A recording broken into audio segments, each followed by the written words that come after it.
Welcome back. You see the downtown skyline here in Indianapolis, here at Lucas Oil Stadium, and we are getting ready for the New York Giants against the Indianapolis Colts here this evening. It's time for the Bud Light keys to the game, Barry Krause. Thank you, Don. If the Colts defense wants to go to the next level, they need this guy, LaRon Landry. Missed all of camp this year and finally is going to start tonight. He's a banger, and we need to see him on the field here tonight. Colin Holmes, the starting center, went down on the first drive with the first-team offense last week.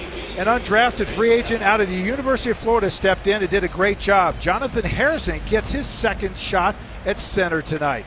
And also the red zone. They converted a couple of third down plays with the first team versus the Jets, but stalled in the red zone. The Colts need better job at putting the points on the board once they get in that red zone. Well, there you see Chuck Pagano, second preseason game, and certainly more time for the starters here this evening. But there are some injury issues to deal with on this Colts football team right now. There you see a number of those. It's time for the injury report presented by Indiana University Health. Expert physicians, nationally recognized care. Discover your strength today at iuhealth.org. Well, you've studied some of those names there. There are others. Let's go down to the field with Steve Andrus for the Toyota Sideline Report. Couple of the players that are not on that list but are still inactive tonight, healthy scratches. Two wide receivers, Reggie Wayne and T.Y. Hilton, will not play tonight, along with on the defensive side, outside linebacker Robert Mathis. Barry, you mentioned LaRon Landry being back, his preseason debut at safety. Also cornerback Vontae Davis tonight. And keep an eye on that secondary unit on defense. Through 22 preseason games at the start of the day today, there have been an astronomical number of penalties. 494 of them, 27% of those on the new emphasis on defense. Illegal contact, defensive holding, and defensive pass interference. So that secondary might get a new test tonight. Thank you very much, Steve. FedEx is proud to deliver the game ball for the Indianapolis Colts. FedEx, solutions that matter. Well, those penalties Steve was alluding to, Barry, we were down with Chuck Pagano earlier this evening, and he was talking about the numbers of penalties that are being called at this point in this preseason. Well, the league is sending a message right off the bat in preseason. Guess what? No hands to the face and no chucking, no touching the receivers once they leave, basically 5 yards down the field. And like we saw, I think it was last night, it was incredible. There were 22-plus flags thrown. I mean, almost every other play. So that was making it. That was on the Saints, wasn't it? Yeah, it's incredible. Here comes the kickoff from Cody Parkey, a rookie out of Auburn, and receiving it. And up the field come the Giants, and what a terrific job defensively there on special teams.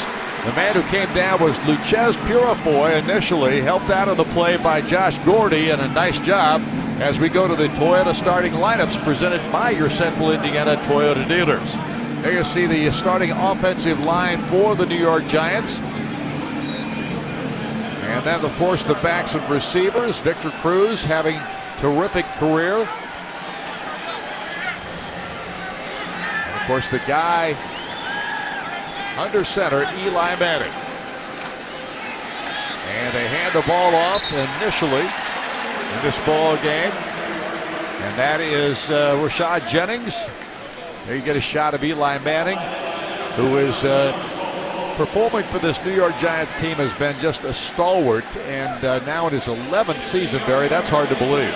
Yeah, and he's got a new offense now. They went ahead and changed the offensive coordinators. Ben McAdoo from Green Bay Packers has taken over this offense and bringing the West Coast offense to New York. And a little shifting around by the Giants here to start the ball game, and Eli pitches the ball out to Jennings as he tries to turn the corner, and the Colts are there waiting for him. Now let's go to the defensive side of the football now for the Toyota starting lineups. Toyota, the official vehicle of the Colts, and there you have the defensive line. Anchored by Corey Redding, new face there, Arthur Jones. Yeah, Arthur Jones is one of the guys that was with Baltimore. Great running defensive player that really could stand up to the run. And this defense was ranked 26th against the run last year, and they wanted to beef it up, brought him in, and so far last week he did a great job, and hopefully tonight. Third down, 6 yards for the Giants on their first series, trying to pick up a first down as Eli works out of the shotgun. And the pass is underthrown. Looked like he was trying to hit Cruz, the wide receiver from UMass, in his 5th season now, but the Colts have forced a punting situation. Yeah, nice job. Got a little pressure on Eli Manning and threw it, tried to cross a crossing pattern and did a nice job defensively of really getting in the way, and his pass was either deflected or he just underthrew it. Steve Weatherford, the veteran kicker out of Illinois, a 9th-year player now with the Giants, and of course initially from Terre Haute North High School. Doing the punting for the Giants, Griff Whalen is back deep to receive for Indianapolis. Weatherford gets off the punt. Griff Whalen at the 36-yard line of the Colts. Kind of stutter steps his way forward to the 40, and there he goes down. But good field position for the Colts as the offense will come out of the field. Quentin Demps there on the stop for the Giants. Another great job by the Colts defense, stepping up from last week. They, like we talked about in the open, did a nice job at really making open field tackles and really was physical at the point of attack against the Jets. And again now showing the Giants basically it's going to be tough to move the ball on them tonight. And now Andrew Luck brings the offense out of the field. Colts start their drive at their own 40-yard line. Weatherford's punt a 44-yarder. And Andrew hands it off to Trent Richardson. Richardson tried to find a hole on the right side, but there was nothing there as the Giants were waiting for him. And traditionally, the Giants are a very good defensive football team as Jawan Williams makes the stop. There you see the offensive line for the Colts. Jonathan Harrison getting that start at the center position. And there are your running backs and wide receivers along with tight end Dwayne Allen. And there's Andrew Luck as the Colts at 2nd and 10. Andrew with time, dumps it off to Richardson. Richardson tries to find his way upfield, but there's not much there. Again, the Giants converging quickly as Cullen Jenkins came up for the Giants. Take a look now at the Giants' defensive alignment.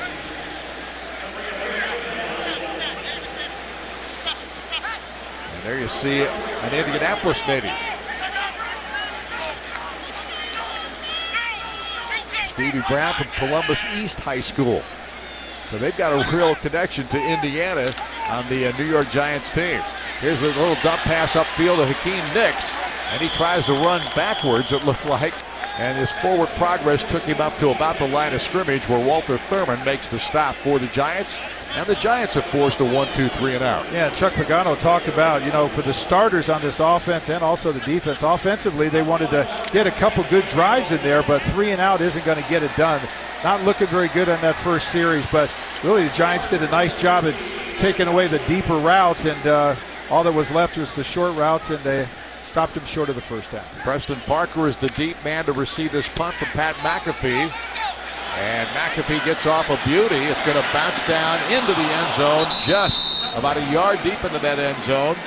And Pat kind of slaps his hands together as if to say, I didn't mean for it to go quite that far. 56-yard punt. And of course, it'll be a touchback. Ball out to the 20. And the Giants will have their second possession when we return.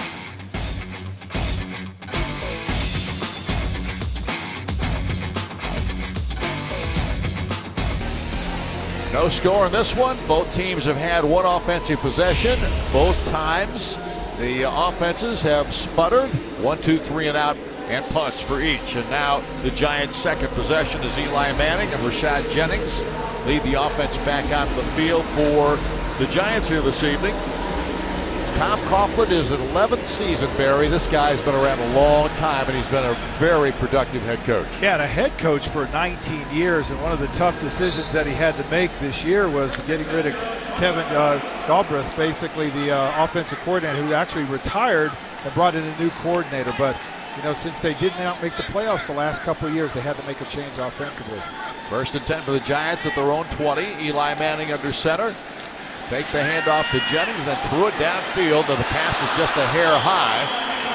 And it was intended out there, it looked like, for Mario Manningham, wide receiver, 7th-year player out of Michigan, but just thrown a little bit too high. Nice job by Greg Toller. Basically, he's had groin injury last year, so he was limited to how many games he was going to play this year coming in because he had some issues there. But did a nice job on that play, had good back pedal, good plant, and broke up the play. Ron Landry starting tonight in a safety spot. Also Mike Adams at a safety position. Here's Eli handing off to Jennings. Jennings tries the left side. There's nothing there. He picks up maybe 2 yards. And so it's going to bring up 3rd down and 8. And the Colts defense looking stout here early. Yeah, there's a good shot of Redding, man. He's tough. He's a vocal leader, and a guy that came over from Baltimore. He's just been solid. And he really is the heart and soul of this defense. And, you know, when you add Josh Chapman at nose tackle, you got a lot of big beef up front. Did a nice job of jamming up those running lanes. 3rd down and 8. Manning works out of the shotgun. Directs a little traffic at the line of scrimmage.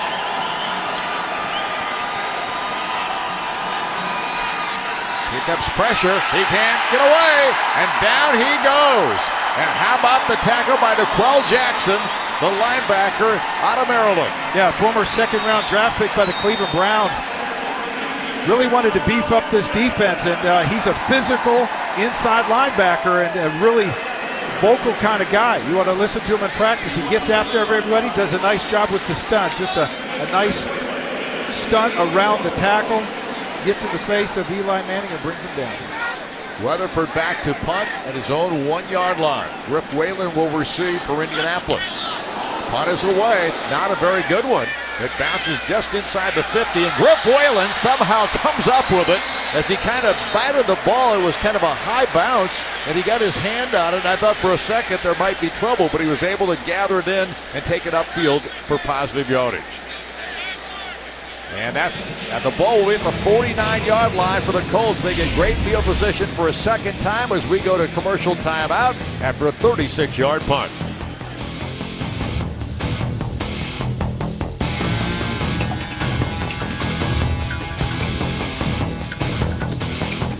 It's time for the McDonald's Big Mac sack of the game. It comes early tonight, Barry. Yeah, did a nice job. That's an inside linebacker's dream, is coming on the blitz and nobody picks him up. He gets Manning down for the first sack of the evening. McDonald's, the official burger of your Indianapolis Colts. And the Colts have the football 1st and 10 at their own 49-yard line. Andrew Luck under center this time. Richardson, the running back behind him. What he's doing right now, he's got check with me. He gives the line of scrimmage, trying to figure out this Giants defense and match up, try to find the best matchup for this offense. Andrew wanting to throw the football, dumps it out there in the flat area and went right over the head of Kobe Fleener. And Antrell Rowe had the coverage on the play for the Giants. So it'll be 2nd down and 10. Colts going without a huddle this time. Hakeem Nicks is at the bottom of your screen.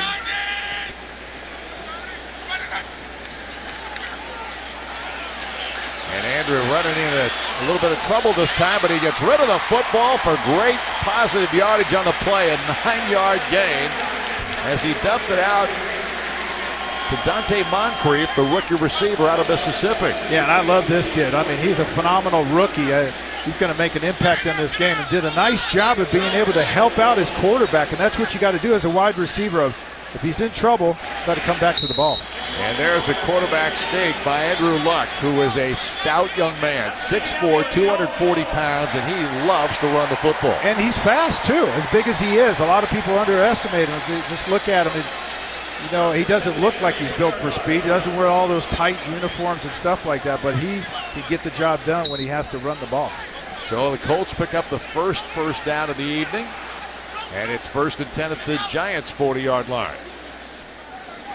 Richardson in the backfield with Andrew Luck in the shotgun. Over the middle, Dwayne Allen was there. He just threw it just a hair high. Dwayne might have mistimed his jump just a hair as well, and it's an incomplete pass. Prince Amukamara was the defender on the play. I'm telling you, by having Dwayne Allen back in this offense is phenomenal. He missed all of last year with a hip injury. His rookie year 2 years ago, he led rookie tight ends with 45 catches. He adds another dimension to this offense that Pep Hamilton, the offensive coordinator, needs. Needs a big tight end, can block, and also catch the ball downfield. Andrew Luck works, hits Fleener out of the back or out of the tight end position, and he is good for about 4 yards on the play. Knocked down by Rogers Cromartie. And a nice compliment, Don, to having Allen out there. is Cody Fleener. Fleener is like a hybrid kind of wide receiver tight end. He can play either side because he's 6'6", about 250. But really, defenses don't know how to match up with him. If they match up with him with a defensive back, he can play as a wide receiver. So another dimension, having both of those guys in as tight ends really makes a difference with this offense. 3rd down and 6 for Andrew Luck and the Colts. This time he has to step up. He throws the football. Great catch by Nix.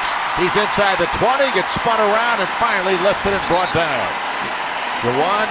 Jaquan Williams makes the tackle on the play, but it's a big first down for Indianapolis. You know why Andrew Luck is one of the great quarterbacks in this league is his ability to keep the ball moving, basically keeping it alive, and that's what he does. He moves up, he's looking downfield, he moves up in the pocket, finds the open receiver, and delivers the ball. 17 yards on that play, and it's 1st and 10 at the 20. Actually marked it at the 19. And now the throw out to Nix again. Hakeem takes it down to the 10 and inside the 10-yard line before they spin him out of bounds. And having a little fun with some of his former teammates. Nice job by Richardson. He lined up to the far end and basically took his receiver or defensive back up the field, cleared the route, and Nix just moved underneath there with an out route. There you go. Does a nice job of catching the ball, holding it like a what do you call it, a bed basket, but he's got to hold on to that ball a little bit. Nice route, nice out route, nice complimentary route with Richardson. 1st and goal at the 8-yard line for Indianapolis. Nix this time at the top of your screen.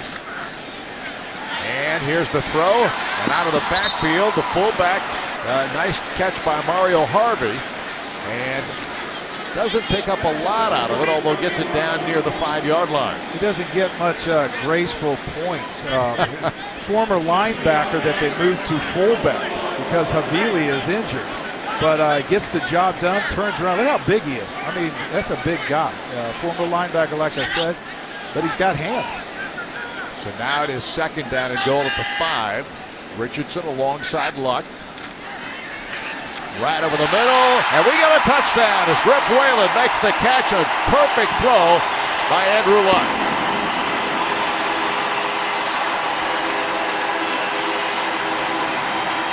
I'll tell you, nobody really has surer hands than Griff Whalen. But that's one of the things that this offense wanted to do is convert in the red zone. They do a nice job with that slant pattern. Griff Whalen just gets in between the two defenders, and that ball is roped right in there. You know, I'll tell you this, that Andrew Luck can throw the ball on a dime, and he has a lot of velocity, perfect spiral, gets there, and the result is a touchdown. And the experimentation continues from the 15-yard line for extra points here in the preseason. Adam Vinatieri lets it fly off his foot and right through the uprights for the extra point. And the Colts have the first score of this football game. 6:24 to go here in the first quarter, and Indianapolis takes an early 7-0 lead. Back here at Lucas Oil Stadium, as you see, Griff Whalen there on the sideline after his touchdown catch. Let's take a look at the Citizens Energy Group scoring recap here.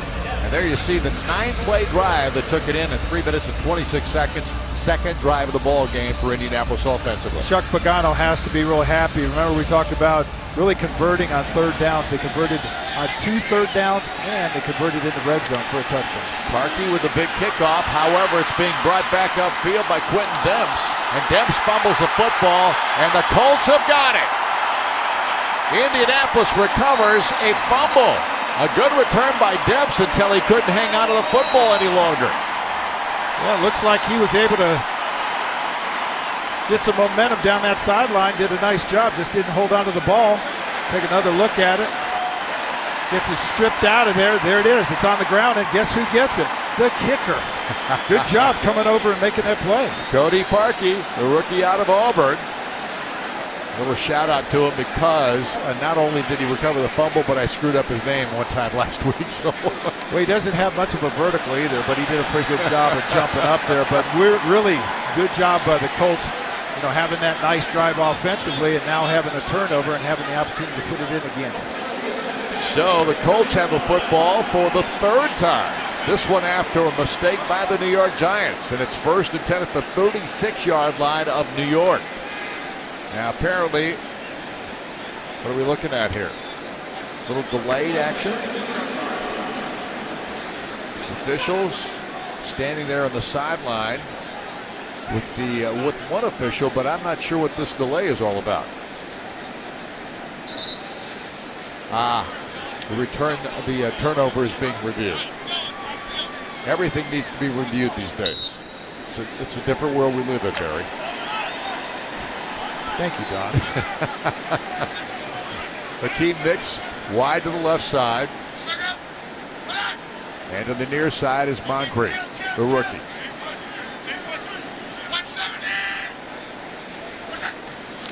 And Andrew Luck hands to Trent Richardson, who tries the middle. And there is not much there. Stevie Brown comes up and makes the stop for the Giants. Fifth-year player out of Michigan. High school player out of Columbus East in Columbus, Indiana. So now it is 2nd down and 9 for the Colts. Giants look pretty stout against the run. They've done a nice job of keeping Richardson contained on a few attempts thus far.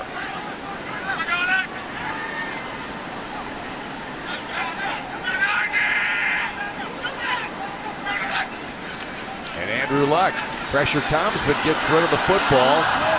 Maybe just a hair quicker than he wanted to, as he did hit the deck. And Dwayne Allen was the man he was intending that pass to go to. Meyer, the official supercenter of the Indianapolis Colts, will be hosting special Blue Friday events throughout the 2014 season. During every Blue Friday, 24 lucky fans will each win 2 tickets to the upcoming Colts home game. For more information, visit Colts.com/Blue Friday. Well, to take advantage of the Giants' mistake, the Colts need to pick up a first down here. It is 3rd down and 9.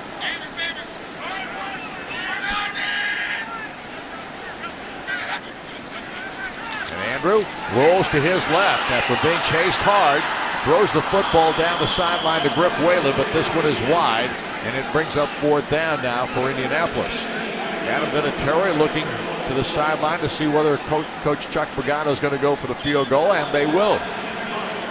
Not a very good series for this Colts offense after coming off of that one great drive, but you know, New York does a nice job on 3rd down with the blitz and really got to Andrew Luck. He spun out of it and tried to keep the play alive by rolling out to his left, but unfortunately did not convert.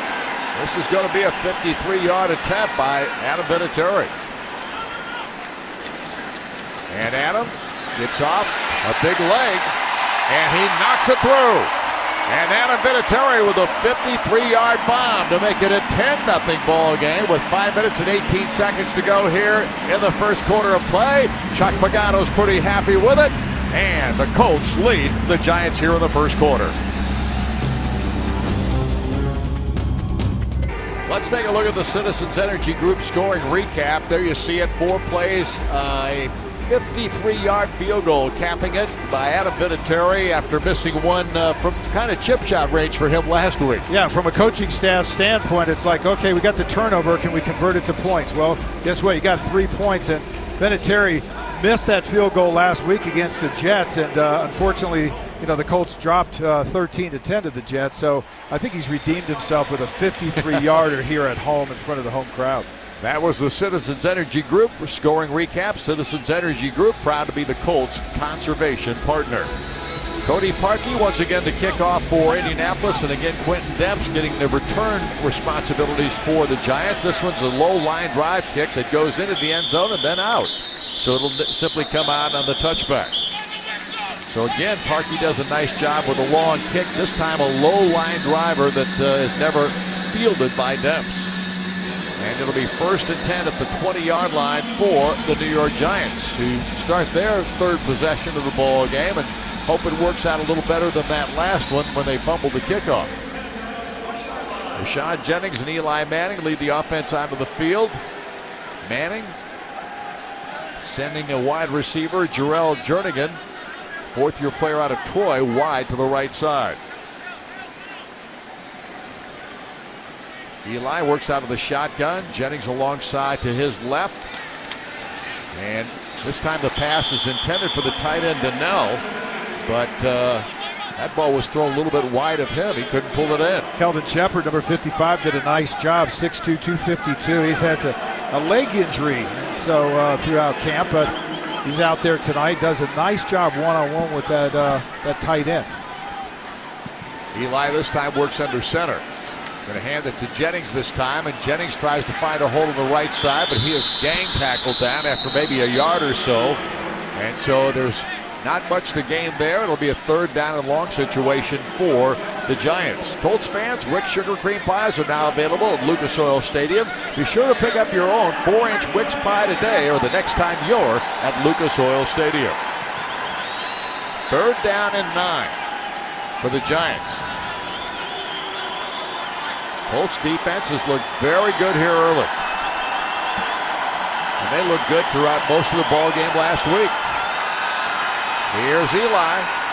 And it's picked off! Intercepted on the near sideline. And another tremendous job by Darius Butler, the 6th-year player out of UConn. Darius Butler's had 8 interceptions over the last 2 years, 4 last year, and he did it again tonight. Doing a nice job with the coverage.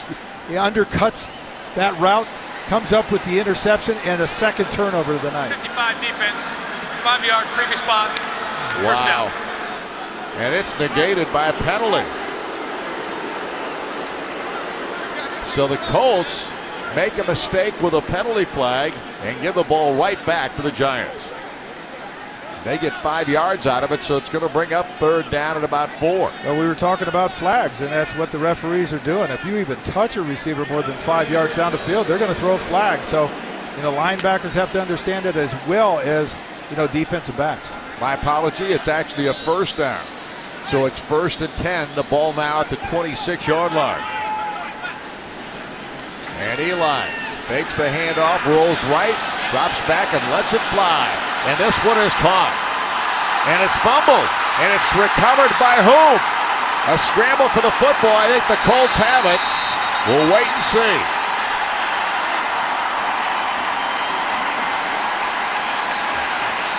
And we're going to have to wait for a while longer. The official talking to the referee now. That was Adams, the safety. Mike Adams coming up with the recovery. Yeah, Victor Cruz really hasn't caught a pass in preseason this year, and all of a sudden he does a little out and up and really gets behind Adams, but Adams does a nice job at staying with it. Again, Adams was with the Denver Broncos for the last 9 games of last year playing in the Super Bowl. Does a nice job of catching up to him. Watch that. And he gets him down, and basically the ball's fumbled. I don't know if you want to call that the ground causing that fumble, because when he slammed him down, ball looked like it came out. Yeah, and Victor Cruz tried to get a hand on it, pull it in, and I'm not so sure that, well, they're going to walk it back to the other end. Is this another flag? Has to be. The ball comes out to the 31-yard line. Chuck Pagano is on the sideline talking with one of the officials. So there's another flag against the Colts. And then now it's 1st and 10 at the 31-yard line. Wow. We still did not get the call from the official. Well, if it's against the Colts, wouldn't the Giants just decline it and keep the ball where it was? Well, I think, well, I can't tell you. I don't know. Here's Jennings with a running back. I think the ground caused that fumble. So I think that, basically he was down once he hit the ground. So the Giants obviously didn't want to take that penalty. So the ball now resting at after a 7-8-yard, making a 7-yard gain. It's 2nd down and 3. Giants drive stays alive with a couple of penalties against the Colts. And here's a little throw, a catch made by Jarrell Jernigan, and he makes the grab for a 1st down. Raquel Jackson into the stop for Indianapolis.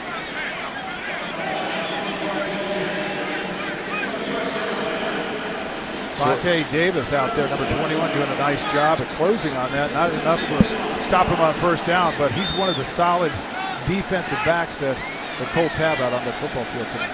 Apparently that last penalty was illegal contact. So that's why they kept the drive alive after the fumble. So it negated that play. Here's the handoff to Jennings, and he gets caught behind the line of scrimmage and rushed out of bounds just after he gets to the line of scrimmage. Nice job by the Colts defense again. This time Kelvin Shepard was involved there in putting the pressure on Jennings. And Werner does a nice job. You'll see him come up the left side. He doesn't get the tackle, but he does a nice job for DeQuell Jackson to go ahead and scrape off of him. Does a nice job at taking on that outside line, taking out a deep, actually the tight end, basically, and taking him upfield, and then DeQuell Jackson finishes off. 2nd and 10. And here's a throw downfield. And this one is way overthrown, intended for Jernigan once again. Coverage by Vontae Davis. Nice to see Vontae out there as he's getting his first playing time here in the preseason. Yeah, he was one of the few guys that really started all year last year and did a nice job. And former #1 draft pick with the Miami Dolphins. A solid guy. He's the right corner and just really does a nice job play after play. 3rd down and 10. Ball at the Giant 45-yard line as Manning works from the shotgun.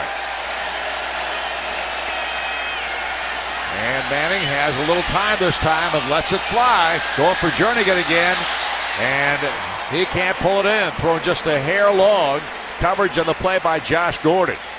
So that's going to bring up 4th down. I'll tell you, that ball was a little bit underthrown. And Gordy really did a nice job of catching up to him. You can see he's beat. But the ball's a little bit underthrown with the wide receiver had to slow down. And we had another flag go down, and this time I guess the penalty was against the Giants, declined by the Colts, and so the Giants will be forced to punt, but another flag. And we're going to see a few of those, it looks like, tonight as well as we did last week, but it wasn't nearly what we've seen here in the last week. Steve Weatherford, Griff Whalen. Weatherford the punter, Whalen the receiver.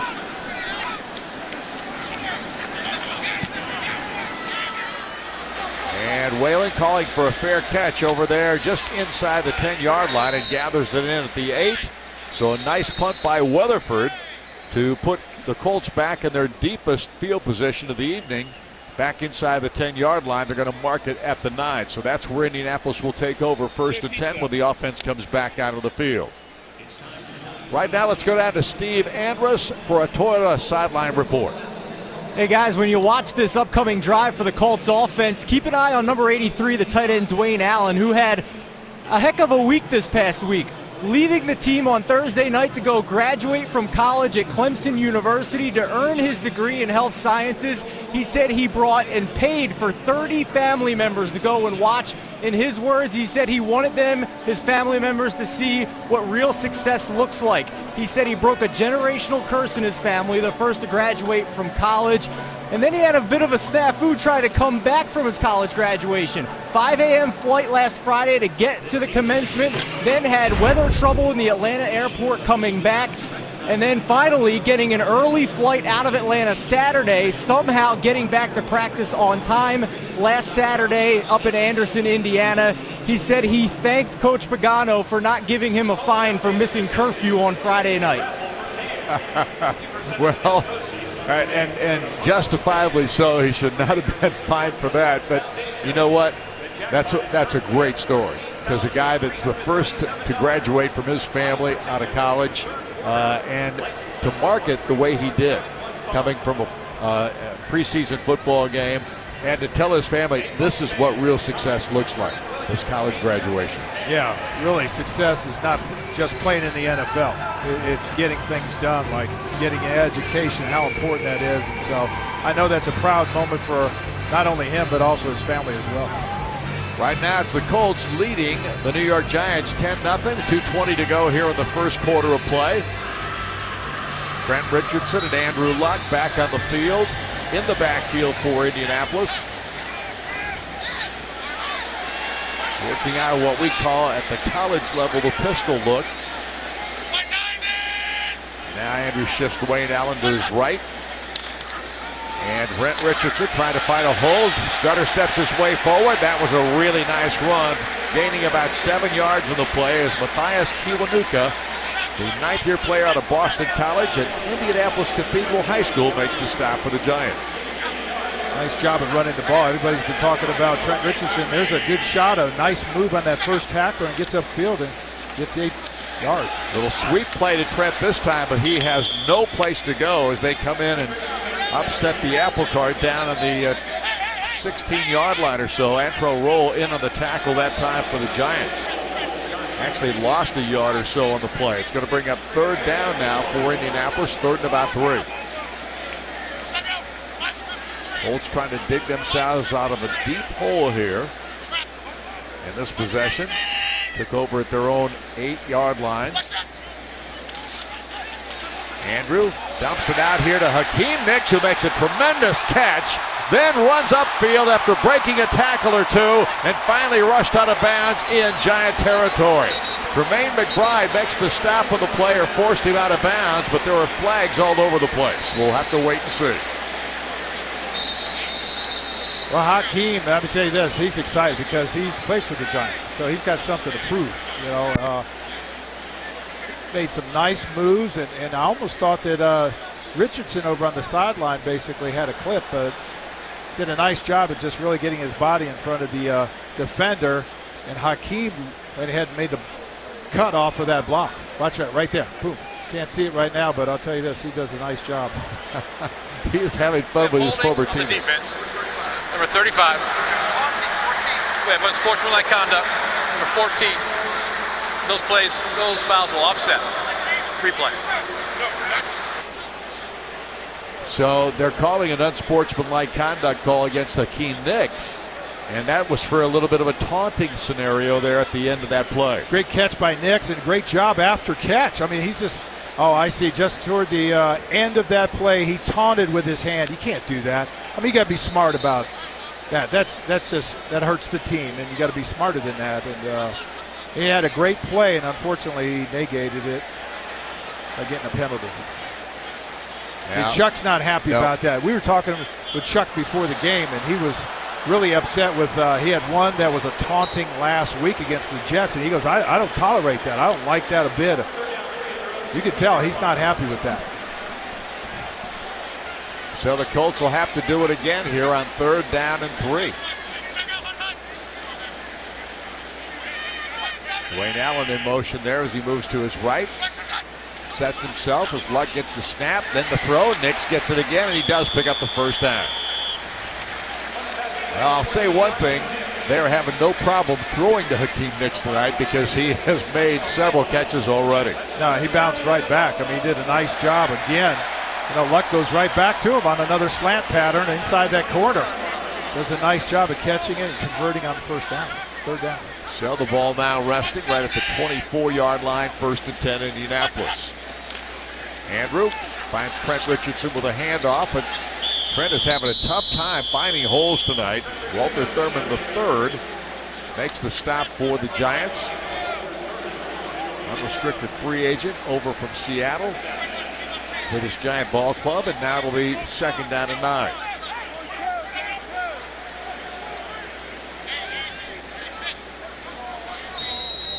And now we're going to have timeout as the first quarter has come to a close here at Lucas Oil Stadium. And Indianapolis will take a 10-0 lead into the 2nd quarter of this football game as they lead the New York Giants.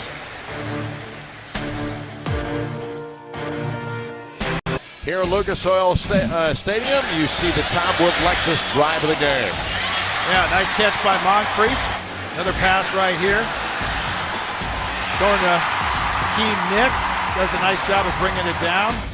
And they finish it off with a slant pattern to Griff Whalen for the touchdown. And the drive of the game brought to you by Tom Wood Lexus, who invites you to test drive a Lexus today. And now the Colts. And of course, you know, when Hakeem Nicks got that penalty, here's Chuck Pagano, and he takes a hold and says, Hakeem, please don't. Yeah, you got to understand, this football team was the least penalized football team last year in 2013, and we don't need that. I mean, they made a great play, and you gave it all back with a little bit of taunting. You can't do that. So the Colts with Andrew Luck in the shotgun. 2nd down play, and the Pitch to Hakeem Nicks, who breaks another tackle and moves it upfield across the sideline out of bounds. But again, Hakeem Nicks being utilized like a mule tonight. They're riding him hard. Yeah, he's the star of the game. I mean, I'll tell you this, I was excited when I got to play against the former team, and I think Hakeem Nicks is taking advantage of his opportunity against the Giants here, making catch after catch, and does a nice job, you know, of taking the ball down the field after the catch. So now it's first down at the 42-yard line. Luck gets pressure, rolls away from it. Nice little dump pass off to Griff Whalen, who picks up positive yardage across the 50 in the Giant territory. And picking up about 9 yards of the play as Dominic Rodgers-Cromartie makes the stop. What a great job by Luck at feeling the pressure. He had corners blitzing off the outsides, and all of a sudden he just kind of moved around, shuffled, and delivered the ball. Got it out of there and got that almost the first down. Second down and 1. Trent Richardson will pick up the first down as he piles forward and gets it across the 45-yard line before he goes down. You know, Pep Hamilton, the offensive coordinator last year, really called out this football team offensively and said, hey, we're going to be a physical football team. We're going to run the ball. Well, they did run the ball really well against San Francisco on the road and Jacksonville at home. But then all of a sudden with all the injuries, really, you know, basically stopped him in the tracks, and he had to change his focus and start throwing the ball. And so now he basically, you know, passes the ball, which sets up the run. Trent Richardson behind Andrew Luck, who's under center this time, and hands the ball off to Trent. He pops right up the hole, up the middle, and is able to take the ball across the 40-yard line. Another nice run by Trent Richardson. Colts fans, visit the Colts Pro Shop to get the most authentic Colts gear anywhere. Visit ColtsProShop.com today. Go Colts, go authentic. Yeah, one of the things that you want to do offensively is be more balanced. They threw the ball a lot last year, a higher percentage than running the ball. So tonight, running the ball a little bit more effectively. Second down at 5. Here's a quick sideline throw out here to Whalen, and Whalen makes the catch, tries to worm his way up the sideline to pick up the yardage for a first down, just shy of it, as Cooper Taylor made sure he couldn't quite get to that yard marker out there. See, I like when they do that, just a two-step drop, boom, throw that ball out to the flat, into the hands of the ball, you know, big play guy, and just takes it down the field. That's the way to do it.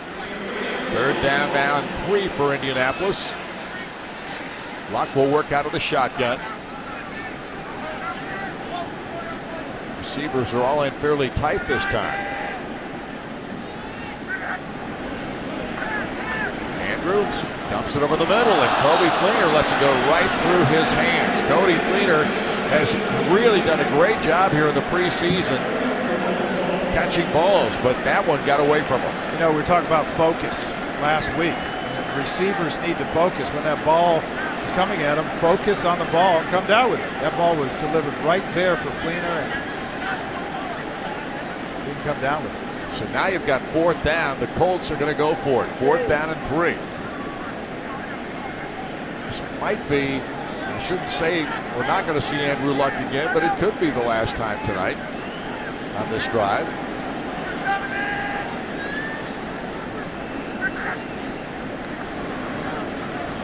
Luck steps up, throws the football. This ball popped up in the air. A flag comes down. Let's wait and see if we got some pass interference here, because Moncrief claps his hands as if to say the defensive back who was on it, Tremaine McBride, was all over him that time.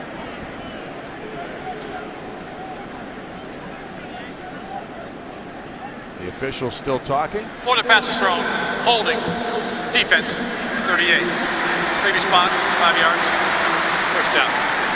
Nope, that's what they're talking about. You're just not going to be able to grab onto anybody out there. And we're going to take a look here to see if we can see it.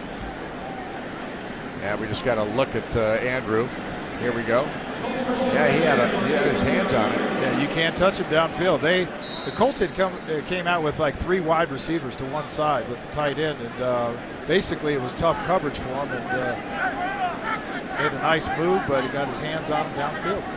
So first and 10 for Indianapolis, down to 32 of the Giants. Colts trying to add on to the score here, leading 10-0. Trent Richardson tries to stutter step his way through several blockers and tacklers, and the ball is going to be marked about the 29, so he's going to pick up 3 on the play. You know, one of his buddies, Edric James, came into town, kind of a mentor to Richardson. He was trying to tell him, hey, when you see that hole, go ahead and hit that hole. Commit to it. Don't dance around. Go ahead and hit it. Saw in that last play, he was still dancing around a little bit. He needs to hit it hard. Got a man jumping off sides for the Giants there. And we'll see if they mark it off, and he wasn't involved in some kind of a false start. It's definitely against the Giants. 5 yards. I mean, really, Andrew Luck does everything so well. And one of the things that he does, he comes to the line of scrimmage like I talked about with a check with me. He gets up to the line of scrimmage, tries to figure out what the matchup is, but he's also varying his cadence, and he does a nice job. He catches guys at least once or twice a game jumping off sides. Montre Moore was the guilty party for the Giants. So the Colts have second down at about 3. Andrew under center with a straight I formation behind him. Mario Harvey in there at fullback. Here's Richardson. And Trent again tries the right side. Holes haven't been very big tonight. Marcus Kuhn makes the stop of the play for the Giants. The third down conversions are brought to you by Huntington. Welcome to the bank that's passionate about doing the right thing. Huntington, the official bank of the Colts. And there you see thus far the Colts are 3 of 6 on third down conversions. Pretty good, 50% last year, 37%. So doing a better job converting on drives. And again, they're another situation, 3rd and 3. Whalen and Moncrief for both receivers to the left side this time. And Richardson throws it out here to Whalen, who I'm not sure quite what happened that time, but Andrew Luck didn't get much on that throw. No, it was deflected by the DB. Got his hands up, did a nice job of doing that, and basically trying to get that ball over the defender. And when they leap up in the air like that, get that hand on it, slow the ball down. So, 4th down, Colts will settle for a field goal try here. This will be from 43 out. And there you see Adam Vinatieri's first play in NFL history to score 200 career. And here's the kick. And it is right through the uprights. Adam Vinatieri adds 3 more to that total as the Colts have taken a 13-0 advantage over the New York Giants, who came into this game with a 2-0 preseason mark.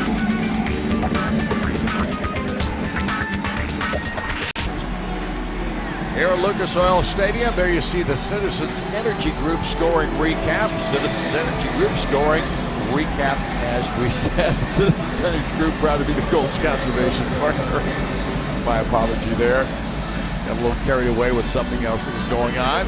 Nevertheless, right now it is a 13-0 ball game. Colts leading the New York Giants, and it has been all Colts here thus far this evening, Barry. Yeah, nice job by Andrew Luck. 89 yards and a touchdown, and looked pretty good.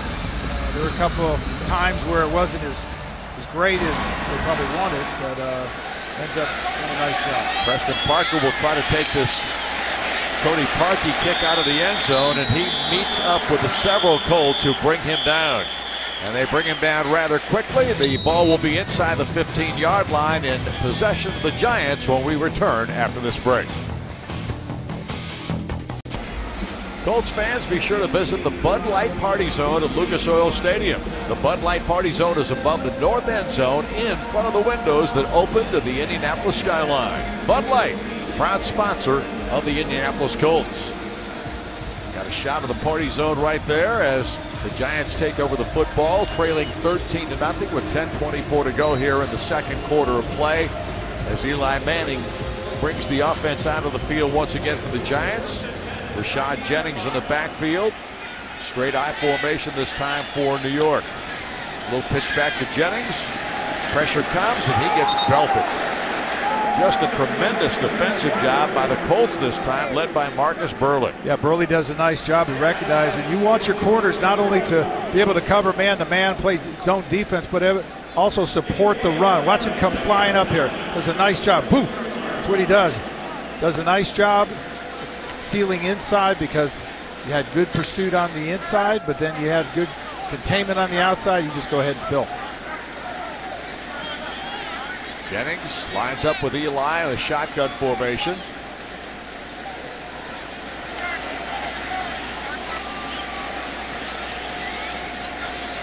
2nd and 9, Manning looking to throw it and just dumps it off there to Jennings on the backfield. A terrific tackle by Werner. Bjorn Werner comes from behind to bring Jennings down. Yeah, really, when you talk about this offense, they throw a lot of screens, and they put in a screen every day and does a nice job by Werner. Watch him to the right side of your screen, chase down this screen from behind. He chases down a running back. That's what we're talking about when we talk about, you know, what he's been able to do from last year to this year. Good hustle, good physicality on the outside, and, you know, he's making his presence known. Yeah, just a great job by Werner that time. Terrific pursuit on the play. Now, what do we got going here? The officials are discussing something because of a flag that has been thrown. And it appears to be against Indianapolis. You know, when you think about Werner coming into his second year, it's so much easier because you're understanding the defense and you're feeling better. You're not thinking out there. You're just making plays. That's what you see Werner right there. Doing a good job. Just letting those instincts go. Not thinking about the play, just making things happen. Again, we don't get the call on the penalty, but it is against Indianapolis, and it results in a first down at the 19-yard line for the Giants.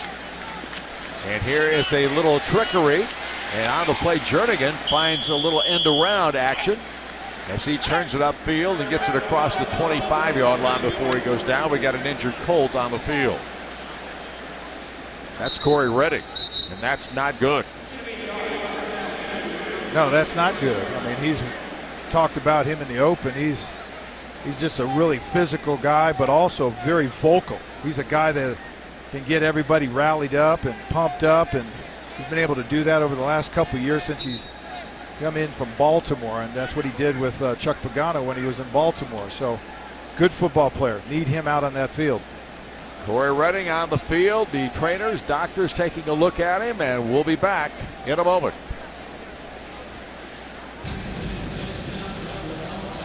Well, there you see Corey Redding on the sideline, and he walked off under his own power. It didn't appear to be any kind of a leg injury or anything like that. In fact, I'm not so sure.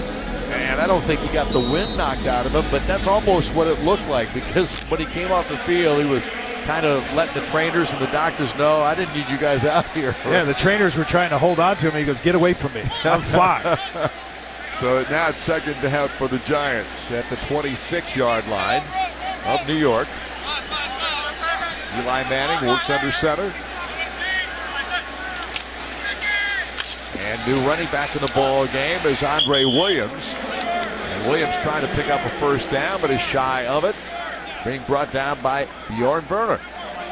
Nice job by this Colts defense. I mean, New York has only had 23 yards rushing the ball, and it's really attacking the point of contact. Look at that. Good attack right there. Good shoulders, good closing, good gang tackling. Keeps him short of the first down. Yeah, Sergio Brown involved there. Andre Williams now in the ball game at running back, and he gets the call, but he finds a hole. He blasts through it and carries for a first down and then some. About a 7-yard pickup on the play after the 36, where Sergio Brown again is involved in the tackle. Yeah, when you're talking about that strong safety position, you know, it's up for grabs. Chuck Pagano said basically, you know, no one has that job. Delano Howell's out, but you got Sergio Brown contending for it, and Colt Anderson. I mean, these guys are, you know, out there trying to make it happen, and one of the things that they got to do is come up and make tackles like that. Giants with a first down, 1st and 10. Here's a throw downfield, and that ball, is it picked off or no? Apparently not quite. And the guy who threw it, Eli Manning, just stands with his hands on his hips and is not happy. Victor Cruz, the intended receiver on the play. Let's go down to Steve Andrus on the sideline. You guys saw Corey Redding leave the field on his own power. Whatever that injury was, it doesn't seem serious. He's already back up on his feet on the sideline, had his helmet on, telling teammates he's okay. So good news there. So 2nd down and 10 now for the Giants. And that is good news, no doubt about it. Here is again the running back, Andre Williams, who tries to spin his way forward. able to pick up maybe 3. Josh Gordy in on the tackle for Indianapolis. Nice to see Gordy in a lot of action here this evening. Yeah, he needs those reps. And like I was talking about, you see players in full contact in game conditions. That's when you find out how well they play. And Gordy is a good football player. He played well in camp, and he's showing it here tonight, coming up and supporting that run. 3rd down and 6. Eli Manning works out of the gun. Colts fans getting jazzed. Here's the handoff. Nowhere to go this time for Andre Williams. And again, stopped by Kelvin Shepard this time, and that'll be a punt situation once again for the Giants. So I'll tell you what, I think the Colts defense has really looked good here the first 2 weeks of this preseason. Yeah, I'll tell you that. Colt Anderson coming from the free safety position, flying up there as well. There's a good shot of Shepard. He's actually had a really good game tonight. I mean, good fundamental game. He's kept his shoulder square to the line of scrimmage, takes on blocks in the right way, and then makes plays behind the line of scrimmage. Steve Weatherford, the punt. Back deep is Luchez Purifoy. Punt is away. Purifoy will field it inside the 5, runs back to the 1. Guy tries to get outside. He turns it upfield. Purifoy with a nice run back as he gets it across the 25, almost to the 30-yard line before he's finally put down. Really a nice run back by Purifoy, who was all the way back to the 1-yard line at one point. Zach Diazossi was the man who made the stop for the Giants, but how about this run back by Purifoy? Yeah, Colt Anderson made a great block, and he just turned it up the sideline and made a big play. Back in a moment. There you see Andrew Luck, whose night is probably through, as he's done a terrific job again here this evening in so many respects. There you see the numbers. 12 of 18, 89 yards and a touchdown. That's what you want out of your starting quarterback. You want to give him a little bit more time in the second preseason game, and he's been able to take advantage of it and look pretty good. So Matt Hasselbeck checks into the lineup for Indianapolis. Jack Doyle's in at a tight end position. Check on the other substitutions that have taken place here. And we do have a new running back in the game, Daniel Herron. Boom, in the ball game for the first time tonight. He gets the call. He'll pick up a couple. Take a look at it one more time here. Boom played very well last week against the Jets. Yeah, Boom had a great day, and really showed off the fact that he's not only a good practicer in training camp, but also a good, game day kind of guy. And that's what you're looking for. You want that conversion from practice to real-time game. Second down pass, and this ball up in the air for a couple of seconds off the fingertips there of Wesley Saunders. Had it in his hands for just a second, started to the ground, almost got gathered it in while he was on his back. I'll tell you one thing, Chuck Pagano sleeps better knowing that he's got Matt Hasselbeck as his backup quarterback. A really good guy, a real smart guy, good mentor to Andrew Luck. And against the Jets last week, he was 10 for 15, 114 yards and a touchdown. So he does a good job at stepping in and really proving that he's a good quarterback still after 16 years in the league. 3rd down and 7. And Hasselbeck gets chased. A little shovel pass out here to Herron. And Herron carries it to the 40-yard line for a first down as a flag comes down late. Devon Kennard makes the stop for the Giants, but let's see what that flag is all about. Some of the coaches used to say, just get her done. Just get her done, and that's exactly what Hasselbeck did. Moved up in the pocket, and he really couldn't get his arm back in a throwing motion, so he just went ahead and pitched it forward. Now we're waiting to hear what the penalty is all about. Hands to the face during the run, number 54. 5 yards at the end of the run. First down.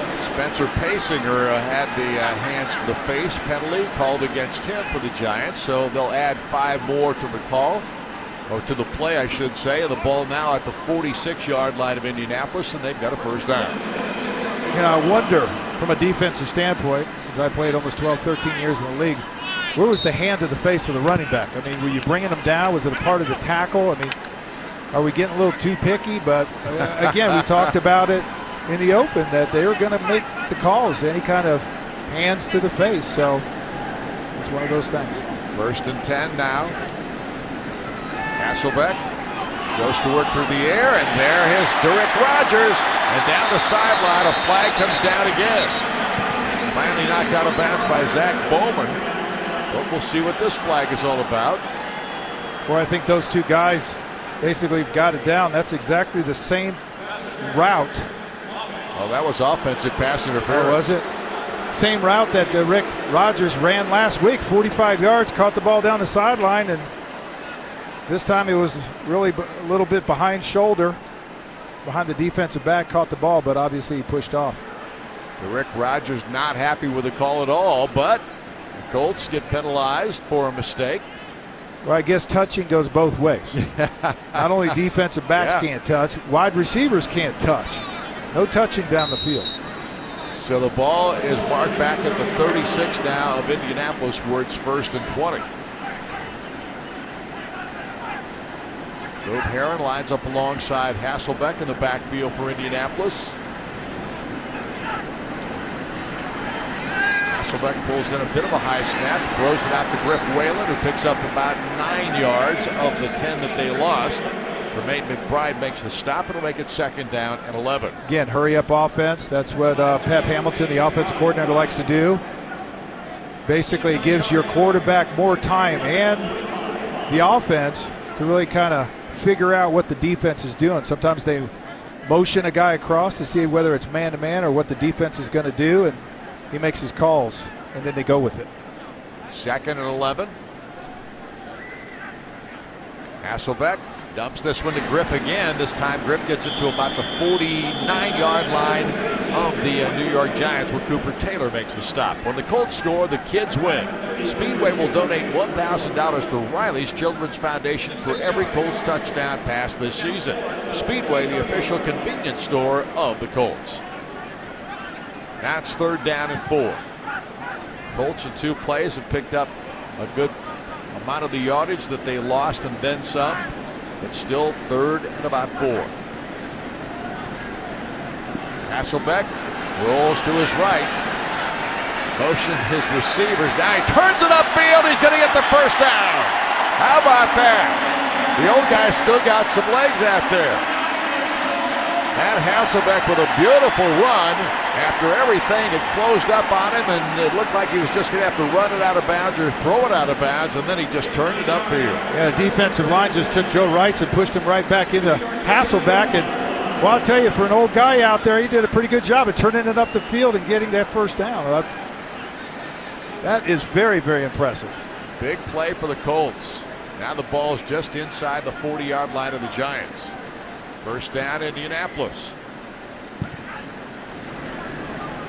Hasselbeck unloads this one downfield, almost picked off. To Rick Rogers, the intended receiver, and there's another flag down. I think Rick Rogers thinks it's going to be against the Giants because Rogers kind of stopped there. I'm not sure if he was held or what happened.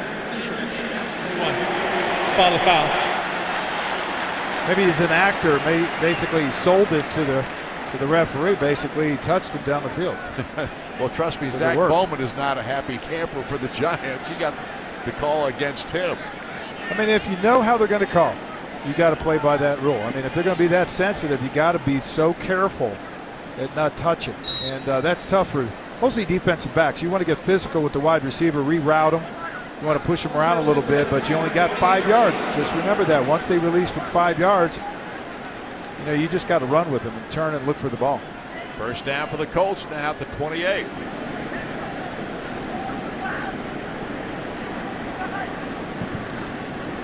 Hasselbeck goes to the air, looking for Griff. Whalen's there. Does he make the catch? He does not. He made the grab, but he was out of bounds when he did so. You got to have both feet in the NFL. Well, what a nice pass, just over the defender. The defender was not in really good position. He was separated from Whalen. Whalen did a nice job at going down the sideline, just keeping the eye on the ball as it came over the defensive back. Now watch this. See the DB's a little bit too far away, and all of a sudden, well, I'll tell you that, almost a great catch if he would have gotten both feet in. But nice pass by Matt Hasselbeck. Yeah, got the right one down. The left one wouldn't get down in time. So now it's 2nd and 10.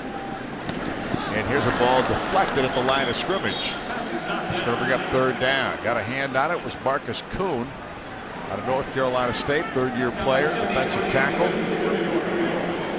Hasselbeck, we know him when he played for the Titans a couple years, but he played 10 years for Seattle, and 6 times he took him to the playoffs. So guy knows how to win. And like I said, just just great presence on this football team, and his leadership, and also the way he works with the young quarterback Harnish, along with Andrew Luck.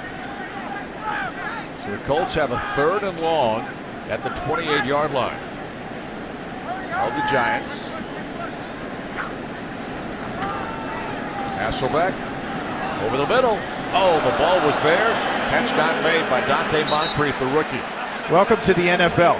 Hey, when you're coming out of that cut, that ball's already been in the air. So Moncrief's got to understand that ball is going to be, as soon as he turns around, he's going to have that ball in his hands. And they're going to call a penalty against the New York Giants. I mean, college football is one thing, and it's pretty fast. I mean, playing in the SEC, he played for Ole Miss. I mean, he was a good receiver there. But I'll tell you this, in the NFL, those quarterbacks have that ball already in the air before they make the cut. You got to turn, and you better be looking for that ball almost immediately. And you see Moncrief just at the last second just wasn't ready. Well, I think it's the late hit on Hasselbeck. Yeah, late hit. So the Colts have a first down now at the 14-yard line of the Giants. So both teams have been victims of the penalty flag, but the Giants much more so than the Colts thus far. And it's hurting them on this drive. Colts now with another first down, now in the red zone. Aaron, the running back, alongside Hasselbeck in the Colt backfield. Quick throw to the sideline. It was deflected. And the man who got a hand on it was Cooper Taylor. Yeah, Taylor kind of snuck up there and came with the blitz, got right in the face. Nobody even got over there to block him, and got his hands up, and that's what you want to do, is try to make the quarterback throw it over you, or you block it. And he got it done blocking it, and that's one of the tough things. You try to read that defense, but a lot of times that late blitz will get you. Rodgers, the wide receiver at the bottom of your screen. Moncrief, the wide out to the far side to the top of your screen. And now Hasselbeck checks the line of scrimmage. Aaron behind him. Matt under center. And a little dump pass in the end zone. Rick Rodgers with a catch. A flag comes down. Touchdown is called. And I do think this will be against the Giants, and the touchdown will count. Walter Thurman on the coverage of the play, grabbed to Rick Rodgers. Rodgers broke free and made the catch. Nice job at recognizing what the defense was in. It was man-to-man. You got a free safety down the middle and 2 isolated corners on the outside. You got a close-knit formation. And I'm going to tell you, it's just one-on-one. He just called him out and said, hey, it's you. I'm going to throw a fade route to you. Watch this. Just lays it on up there, and lets the Rick Rodgers do the rest. Just a nice job at communicating before the snap of the ball, realizing what's going on, what the defense is in, knowing that you got that one-on-one and you run that fade route, and being on the same page is awesome. Result, touchdown. Pat McAfee will hold. Adam Vinatieri will kick it. And the boot is up and the kick is through. And Indianapolis now with 2 minutes and 6 seconds to go here in this first half of play adds to their lead. It's now a 20-0 ball game. And Indianapolis has done a terrific job tonight, taking advantage of Giant mistakes, doing a good job of moving the football on their own. And the defense thus far, Barry, has been terrific. Yeah, outstanding defense. I mean, they really are shutting down that New York Giants offense. And, again, they're just starting that new offense, the West Coast. So really they're learning as they play each week. And I don't think they're ready for the regular season right now. But I'll tell you this Colts team is just playing really good football, creating turnovers, taking advantage of those turnovers, making them into points. And you got great play by your backup quarterback, Matt Hasselbeck, throwing the fade in the corner to the Rick Rodgers. I mean, get out of here. They're making things happen. Everybody's communicating, and, that's what, Coach Chuck Pagano wanted out of this. I mean, with training camp, even though they broke camp on Wednesday, this is an extension of camp. It's full speed contact, and it's great evaluation for these players. Here's Parkey's kick. Coming down to Preston Parker for the Giants, who puts the knee down, and the ball will be brought out to the 20-yard line. And there is a flag down. Flag is back at the 46-yard line of Indianapolis. See what that's all about. Yeah, the referees are definitely getting some practice tonight. Offside on the kickoff. 81. Tack it on to the 20. First down. Apparently that was against Eric Thomas of the Colts. I was on kickoff 12 of my 13 years and started in the NFL. So I'd run down there on kickoff, and when I played, if it went out of bounds, you had to re-kick it. And it twice happened to me, and I looked at the kicker and I said, if you do that again, you and I are going to have an issue, you know. But nowadays, you know, if you kick it out of bounds, fortunately it doesn't, you know, hurt you. You don't have to do it again. Now this ball moved 5 yards to the 25, so that's where the Giants have it 1st and 10. And new quarterback in the ball game is Curtis Painter. Familiar name to Indiana fans. Should say Purdue fans, as we come to the 2-minute warning here. And the Colts are leading it 20-0. We'll be back with the final 2 minutes of the first half after this. Now time for the Forum Credit Union question of the game. This week's question comes from Ted Schenberg of Westfield, Indiana. What is the Colts' all-time regular season record versus the New York Giants? Are you asking me? You can go ahead and answer. All right, I'm going to take a shot. How about 8-4? You're close. 8-6. All right. All-time regular season record versus the Giants. Thanks, Ted, for this week's Forum Credit Union question of the game. Forum Credit Union, your money, your voice. And a throw by Curtis Painter downfield is overthrown, and it's incomplete. As we were stating just before the break, Curtis, of course, a Purdue graduate and a former Indianapolis Colt, was with the ball club for several years and now with the New York Giants. Prior to that pass right there, Barry, he was 10 for 10 in the preseason. It's incredible. I'll tell you, the Indianapolis Colts wanted to get after him. They brought the 2 inside linebackers, got in his face, and created that incomplete on that last play.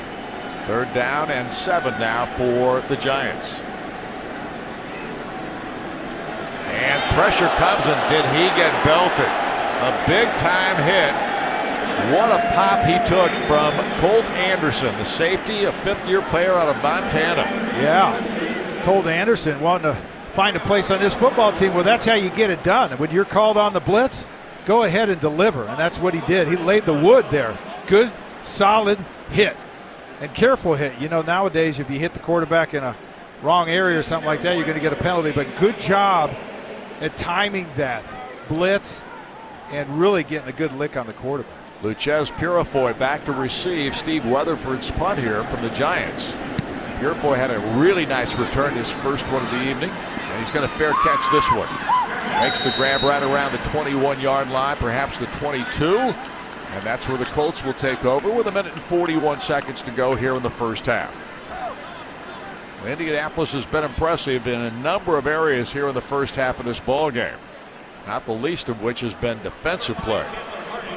They have really performed well here in this first half. Yeah, you're talking about New York has gotten 41 yards rushing the ball and 0 in the passing game. Ouch. That's ouch is right. I'm telling you that. Chandler Harnish is the 3rd quarterback we'll see for the Colts tonight, and he is now in the ball game here with 1 minute and 41 left here in the first half. So Chandler takes his first snap of the game, and he throws a little dump pass out to Boom Herron, who turns it upfield after making a nice little leap over a tackler. And a nice job by Boom Herron once again to catch the football and then run with it as he picks up solid yardage on the play of about 8. Cooper Taylor on the stop. Really great running backs do a nice job at dodging that first tackler, and that's what Herron does very well. And you saw that on that last play. He does a nice job catching the ball and then making that first guy miss. Harnish again to Herron, who picks up the first down. A little dump pass over the middle. Takes it to the 34-yard line where Charles James II makes the stop for the Giants. Yeah, last week, I'll tell you this, Hasselback and Herron hooked up for a touchdown, but it was a great job at throwing the ball. 6 catches, 36 yards. He averaged 6 yards a catch. Hasselback caught the New York Jets in a man-to-man defense and was able to get him one-on-one with Herron and converts into a touchdown. But Herron also rushing the ball, 7 carries for 26 yards. But so far he's taken advantage of this opportunity, and that's what you got to do. And that's what training camp is about. That's what preseason games are about is, man, I'm telling you this, you got to showcase. You get the opportunity to get on that football field, you got to make it happen, and Herron's taking advantage of that. Harnish sets the ball club after a quick timeout by the Colts. Pep Hamilton wanted to chat with Chandler for a moment. 1st and 10, ball resting at the 35-yard line. Indianapolis territory, and the Colts with 20 on the board and tossing a shutout thus far against the Giants. And here's Harnish running out there nicely and slides down after picking up about 8 yards. Really nice job by Chandler that time, showing some quicks with those feet. Yeah, the youngster rolling out, man. Nothing downfield and taking it outside. Giants lose containment, and he's able to, like you said, get about 8 yards.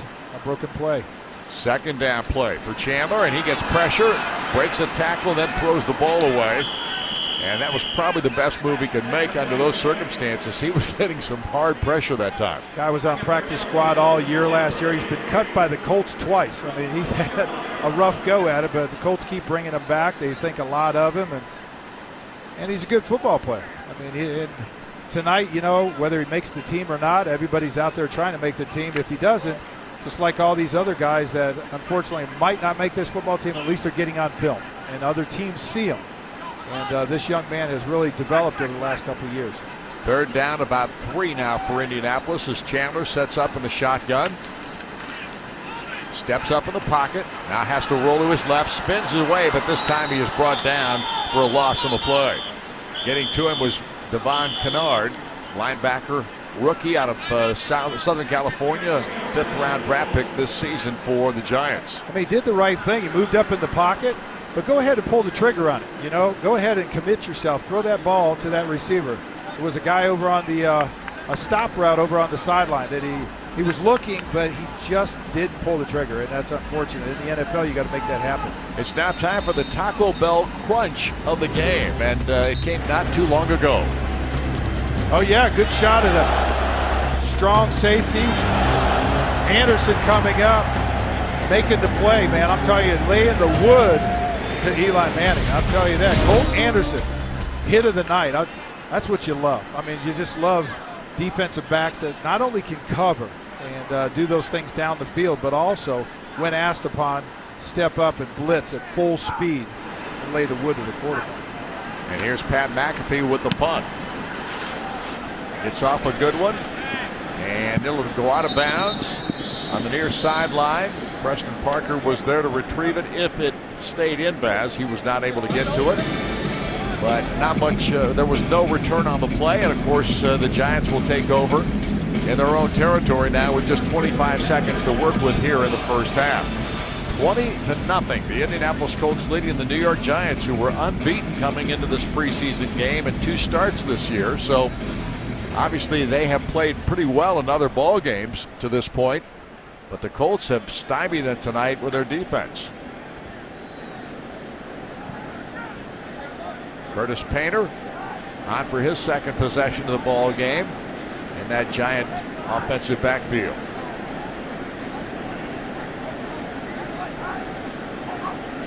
Playing against his old teammates, and a nice knockdown of that pass by Marcus Burley. Burley's been in a couple of nice plays defensively tonight for Indianapolis. Yeah, another guy really stepping up. Nice job cutting underneath that wide receiver. But you see the Colts with 25, 22 seconds left, really dropping those safeties back deep and really taking away those deep routes. So they're trying to get something done underneath. But Burley comes up big with a block pass. 2nd down.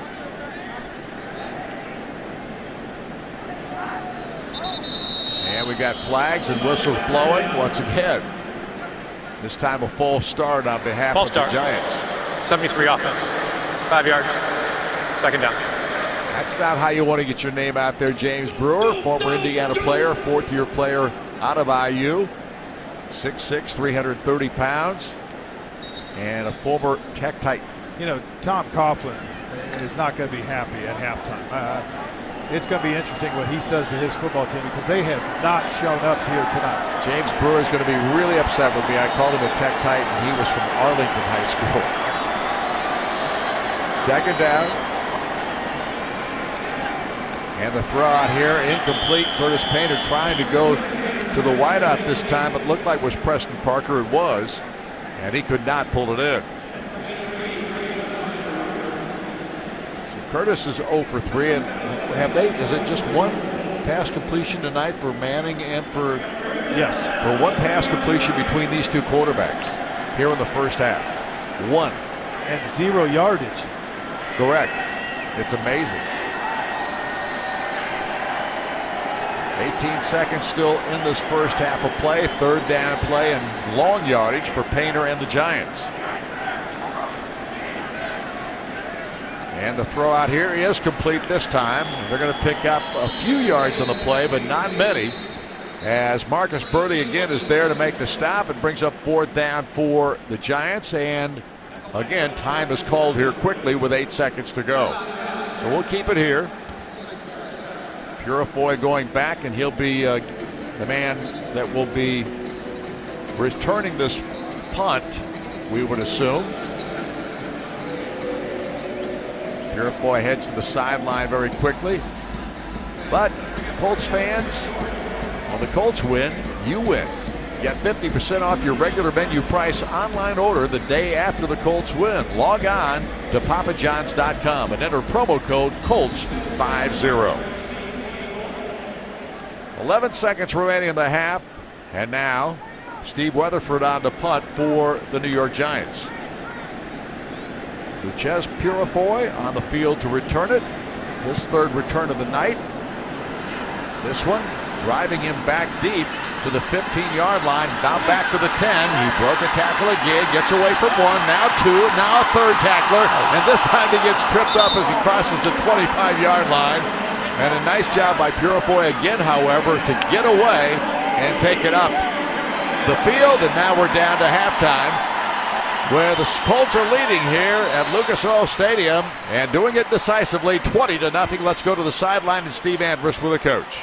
Coach, let's start with your defense. 2 3-and-outs, 4 punts, a shutout against their offensive starters. I got to imagine you're pretty pleased with that. No, it was a great effort by our guys. They came out and played with a lot of enthusiasm, a lot of energy. You know, we forced 2 turnovers and they were negated by penalties. You know, otherwise it would have been a complete dominant performance by those guys. T.Y. called Hakeem Nicks the #1 receiver. Starting to see some glimpses of what he can bring to this offense? No, absolutely, and we saw it tonight. He's a playmaker. We all know that, and that's why we brought him here. Thank you, Coach. Thank you. Don, I think Hakeem Nicks is in game shape too, by the way. Yeah, it looks like it. I think he's put a stifle to all those previous rumors. Whatever the case, the Colts go to the locker room, a happy group right now, leading the New York Giants 20-0. Halftime show in a moment.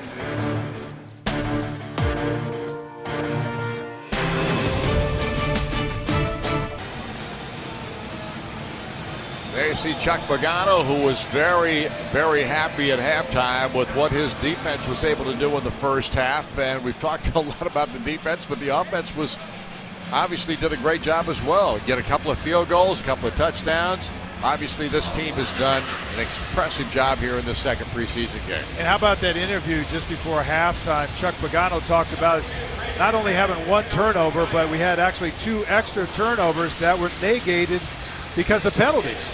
So I add that to the whole case here at 20-0 in the beginning of the second half. I mean, the Colts are definitely dominating this game here tonight. Boom Herron is back deep to receive this kickoff. And he catches it at the 2-yard line. Out to the 10. Trying to pop his way right up the middle that time. And you saw the burst of speed there as he got to the 20 very quickly. And then a host of New York Giant tacklers bring him down. But the Colts will have a 1st and 10. Boom looked like it was a pretzel down below that pile as he gets up. But he gets up, ready to go. Just tosses the football back to the official, and Chandler Harnish will lead the offense back onto the field. I'm not quite sure who we're seeing here in the offensive line for the Colts at this point, but I think it's probably still at least second unit players. And I think they want to really get a look at Chandler tonight with instead of third-teamers for a good portion of the second half. And suddenly we've got a flag come down. All start. 64. 5 yards. First down. That's Marcus Hall, a rookie from Ohio State, who gets the call nailed on him. So they'll go back 5, and it'll be 1st and 15 inside the 20. See Josh Lenz there, one of the wide receivers for the Colts. In the ball game now with Rick Rogers. Also Mario Harvey lined up as a slot receiver to the right. Now comes back into that fullback position. And Harnish makes the handoff, play action, gets the ball out here. Nice catch made by Wesley Saunders, and Saunders moves it upfield as Marcus Kuhn makes the stop for the Giants. Nice job offensively. Really sold that run to the right side of the formation. Harnish does a nice job at hiding it. Look at this, nice job. Everybody bites on it from the defense, and he rolls out. He finds Saunders down the field and just completes the play. Good job. 2nd and 1, ball deflected in the air and hits the ground before anybody from New York can get to it. Dan Fox had the hand on it to bat the ball loose. And so it brings up 3rd down and 1. They were just trying to get it out there. It looked like they were throwing it to Mario Harvey out of the backfield. So it brings up 3rd down and 1. Lenz splits to the far side. Go to a stacked I formation. And they give it to Harvey. Tries to pound his way forward. A flag comes in again. I like that. I like that. You know, this is one of the few teams in the NFL that carries fullbacks. And, you know, Havili is injured, so they use Harvey, converted linebacker. And you just love to have one of those big guys with really no neck. You know, basically the helmet's just into the shoulder pad. Holding. 64. Penalties decline.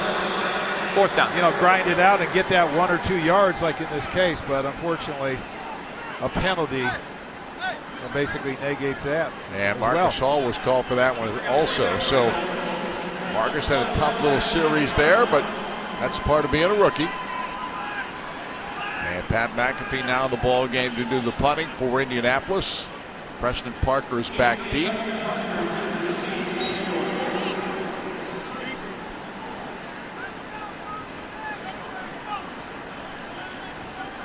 This is one of those opportunities for McAfee to really test the strength of that leg, and he gets it in there big time. Booms this one back there about the 16-yard line. Parker retrieves it, tried to go backwards, and that was a mistake. As he turned around and tried to go to the other way, Dewey McDonald came up and brought him down. A nice job by the Indianapolis Colts coverage teams. Well, tonight's defensive coverage is brought to you by Indiana Farm Bureau Insurance. Stop knocking on wood. And tonight, some very impressive defensive stuff. Yeah, just getting after it. DeQuell Jackson, the inside linebacker, getting a little action. Werner coming from the backside, chasing down a screen. You got defensive backs flying around and sealing it off. You got Anderson, Colt Anderson. I mean, perfect name for this football team, but a great football player coming up and making a play on the quarterback. Great job. Curtis Painter back on at quarterback for the Giants. And the handoff, and a nice tackle there. Another great job by Luchez Purifoy, who came up from his defensive corner position and really makes a nice stop. Well, Purifoy taking advantage of his opportunity, not only with punt returns and kickoff returns or whatever, but he's also playing good defense. And I used to have this defensive back coach at Alabama. He used to talk about corners coming up and making plays like that. He said, he called them, that dog can hunt.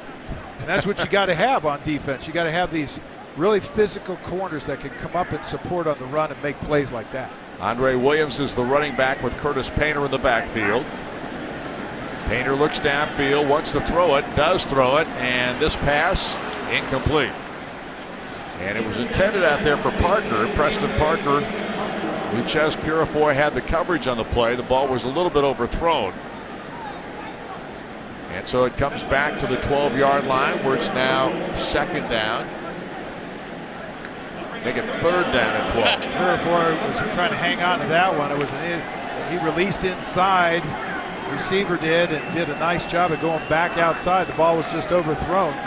Purifoy had his hand on him, but I didn't see a flag, so no call. Defense has been so active tonight. Here's Painter. Pressure comes again. This time he steps up, and he'll go down at the 15-yard line.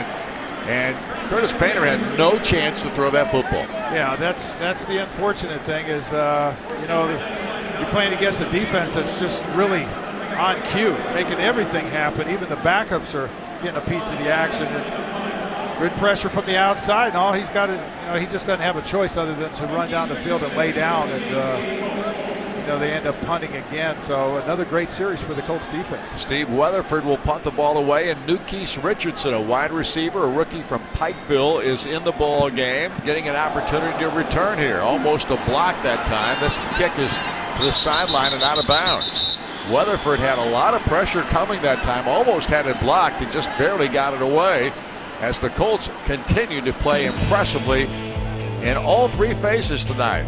Offense, defense, and special teams. Back in a moment.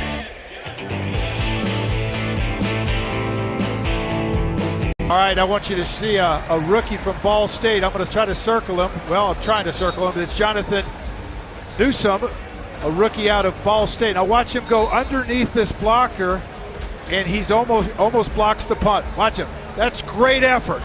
That's what you're looking for from a rookie. Trying to make things happen. He cuts up underneath there, does a phenomenal job of beating that back inside. There he is. Good-looking guy. He's one of those guys that I was talking about even last week. Watch him in practice. He's one of those guys that can really become a force on this defense and become that pass rusher that everybody's looking for. Drafted in the 5th round by the Colts this year. And here is the handoff to Boom Herron. And Chandler Harnish gives it to Boom, who carries for good solid yardage on the play, about a 5 or 6 yard gain.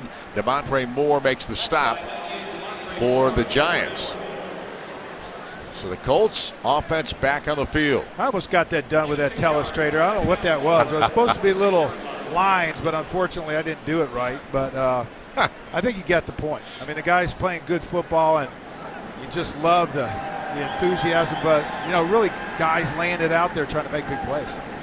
Harnish will hand the ball off to Herron once again. This time he tries to go right up the middle, picks up 2, and it's going to bring up 3rd down and 3 now for Indianapolis. Maybe they'll let you take that telestrator home so you can work with it a little bit. Well, I'll tell you, it was working fine, and all of a sudden it must have been a technical thing. You know. You know, it's not my fault, in other words. 3rd down and 3 for Indianapolis. Chandler Harnish at quarterback. Matt Hasselbeck had a brief stint in the ball game in the 2nd quarter. Then Harnish took over late in the 2nd quarter, and he's getting the work here in the 2nd half. Dan Herron alongside in the backfield as the whistle blows the play dead. Delay of game by the Colts. Offense, number 5. Remains 3rd down. Whoops. That's on the quarterback. You can't let that happen. You got to pay attention to the clock, and make sure you get that ball off. That's just a mental mistake. You got to get out there and take control. And now it becomes 3rd down and 8. Chuck Pagano not pleased.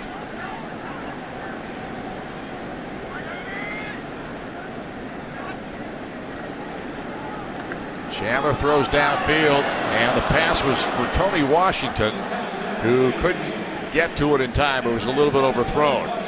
So a lost opportunity there. They had 3rd down and 3, and then it becomes 3rd and 8. You know, that's one of those things they practice at training camp. They got these, Colts have these big garbage cans out there, and they practice as quarterbacks tossing them into the garbage can, and that was what that was all about. He was trying to lay that thing out there, just got a little bit too far and overthrew the wide receiver.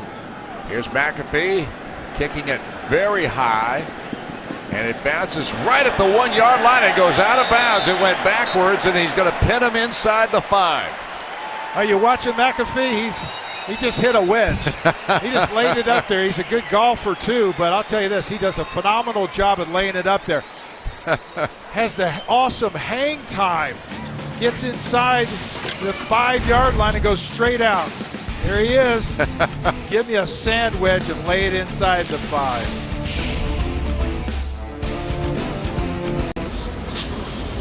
.10:36 left in the third quarter, 20-0 Colts here at Lucas Oil Stadium. Steve Andress here with a Toyota sideline report with really the star of the Colts offense in that first half. 5 catches, 53 yards for Hakeem Nicks. Hakeem, what's your initial experience here with your new team coming over from the Giants? Give us an idea of how this preseason's going for you. Well, it's been going good. I just want to continue to build and keep going uphill, make sure I'm doing everything I need to do to be in the right place and contribute to the offense the best way possible. What are your observations from that first half for you guys as an offense? The 5 catches, obviously, you had one brought back by a penalty, but it seemed like for the most part you guys are clicking here. Yeah, I feel like we're clicking. We just want to capitalize, every time we step out on the field and make big plays. I think we did a little bit of that in the first half. Coming over as a free agent from the Giants, why the Colts? I took a liking to the organization, the team. I feel like they was a team that was in the best situation to compete, for a Super Bowl, and that was one thing that I looked at going into the free agency. And obviously, with Andrew Luck, at quarterback, that played a big part in it, and just wanted to come to a team and play team football. I know it's a preseason game, but playing your old squad, a little more excitement for you going into this one. Wanted to do a little bit better. Definitely been a little bit more emphasis on this one. Hakeem, thanks so much for your time. Best of luck this year. Thank you. Don? Thanks, Steve. Hakeem Nicks had a terrific first half for the Colts.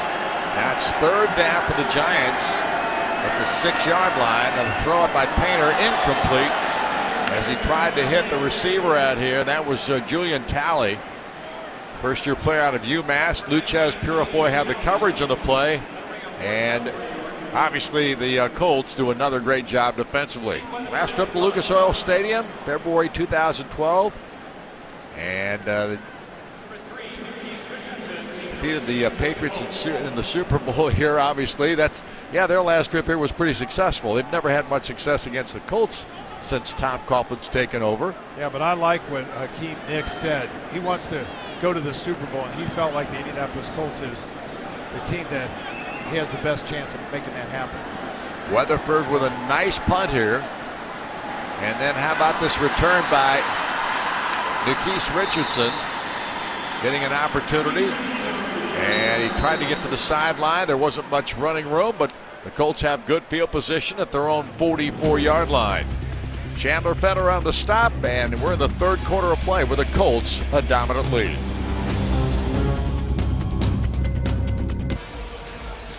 Call Jonathan Burns Catering for all your catering needs at 317-881-8888. Catering by Jonathan Burns. Feast, friends, fun. Well, fun being had by Colts fans here tonight at Lucas Oil Stadium as the Colts lead this game 20-0 and take over the football at their own 44-yard line, 1st and 10. Chandler Harnish back on to work the offense. I think we've got a change at running back as Erlon Tipton has checked into the ball game. Here's a little toss pass to the sideline. Wesley Saunders looked like he had it in his hands, and did it get knocked out at the end? Because it looks like the officials moved up the field and has signaled a catch. Apparently so. He did make the grab. Spencer Pasinger batted the ball away as he swung him out of bounds, but the catch was made. And so it'll be 2nd down and about 7 after a gain of 3. Let's make it 2nd and 6 after a gain of 4.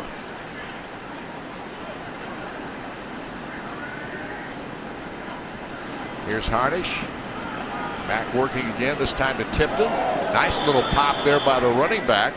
Rammed into the tackler Ross Weaver hard and drove him backwards, but a nice job by Tipton. And the gain is for a couple of yards, or actually 3 yards, make it to the 49 of the Giants. So they penetrated Giants territory again. Another good running back, Tipton, along with Herron, does a nice job at running the ball and delivering a blow at the end of the play right in front of your own teammates. You got to love that.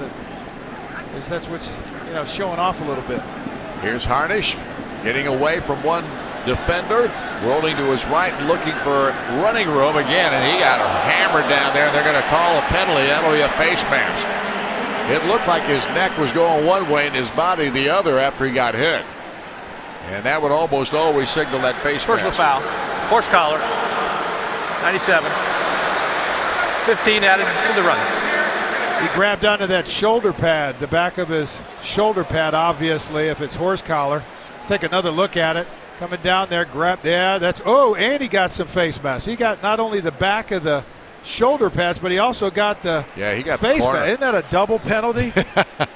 I mean, playing football all my life, I mean, when you got your hands on, the face mask or whatever, you just let go or, graze it. It's going to happen every once in a while, but just to go ahead and complete the whole thing, that'll just cost you. Kelsey Quarles, the defensive tackle who made that mistake, and that puts the Colts down at the 34-yard line of the Giants. Wouldn't be surprised if Harnish has a sore neck tomorrow after that one. Tipton is the running back behind Harnish, who's under center this time. And Tipton will get the call. Finds a hole right up the middle. Drives his way forward across the 30 and down near the 28 where Dan Fox makes the tackle for the Giants. Just a really nice job at Tipton.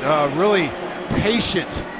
Now watch the blocks in front, right? Boom, boom. There's a block, and then he cuts off and cuts back inside. That is really, really good. A good job of being patient, letting your blockers, do their job, and then you make your cut off of it, get upfield, and get positive yardage. Second down and 4. And Tipton again gets the call. Again, he does a nice job of finding a little spot there to run through, although he didn't pick up much yardage out of the play. Thomas Gordon, the defender for the Giants, making the stop on the play. So the ball rests at the 27-yard line now, where it's going to bring up third down at about 3. And it's great to see this new talent in the NFL, these young kids like Tipton and Herron coming in, but they just have this innate talent of being able to, or sense, being able to know where to go and how to wait for blocks and just get positive yardage when you're almost like, there's nothing there. But Tipton making a presence again here tonight. And again gets the handoff. This time maybe another half yard or two or a yard or so, but not much there. Justin Anderson makes the tackle on the play, and it brings up fourth down. And that'll bring on Cody Parkey, who'll get an opportunity to kick a field goal here. Pat McAfee will hold. I'll give Parkey credit. He has kicked off well this evening. And now he gets an opportunity for a field goal. This will be from 45 yards out.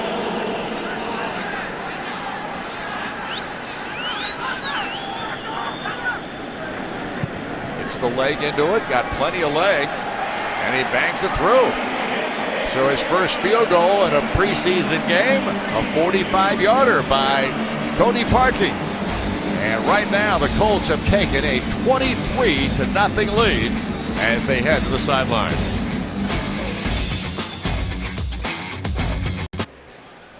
Huntington Bank is offering you a chance to win 2 tickets to the Colts versus Broncos game in Denver on September 7th, including hotel and airfare. To enter and for official rules, visit Colts.com/Huntington. No purchase necessary. You must be 18 years or older and a legal resident of Indiana to be eligible. Right now, the eligibility is all Indianapolis Colts. They have played terrific tonight. 23-0. They lead the New York Giants. 5 minutes, 54 seconds remaining here in the third quarter of play. And a 45-yard field goal, the latest from the Colts scoring. Cody Parkey, the rookie out of Auburn, knocking it through. Here comes the kick, and this one is out of the end zone. So Cody right now has got the adrenaline flowing. Well, Chuck Pagano's got to be really happy because, with this new collective bargaining agreement, these guys are not really hitting in practice. So you really don't know what these guys can do. These free agent rookies that are out here for the first time. And so, this has got to be very pleasant for you to stand back and go, my gosh, these guys are players. We're doing a good job, Ryan Grigson, of, finding those free agents and getting them on the field with the draft picks. And, it's incredible over the last 3 years what we've been able to do. 7 free agents in 12, 18 free agents in 13, and this year, 36 free agents have really complemented this football team and made it successful. Curtis Painter at quarterback for the Giants now. He hands to Kendall Gaskins, a new running back in the game for the New York Giants, and he carries it for maybe a yard as he gets it to the 21. As the Colts continue to be very stiff against the run, they have not allowed many pass receptions either tonight. It's just been a total defensive domination of this Giant ball club. Painter will line up in the shotgun.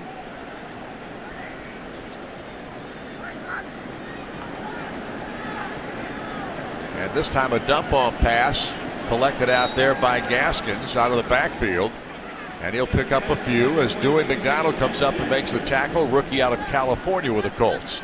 You know, Greg Minuski, the defensive coordinator, has got to be really happy with the overall performance of this defense. A lot of young kids in there. You're throwing them, basically the book at him with a lot of different defenses, a lot of schemes, a lot of terminology. But one of the things he focuses on, and they've done very well in it, is communication. They've done a nice job doing that. And Painter this time throws it wide to the intended receiver, Adrian Robinson, a tight end, a third-year player out of Cincinnati.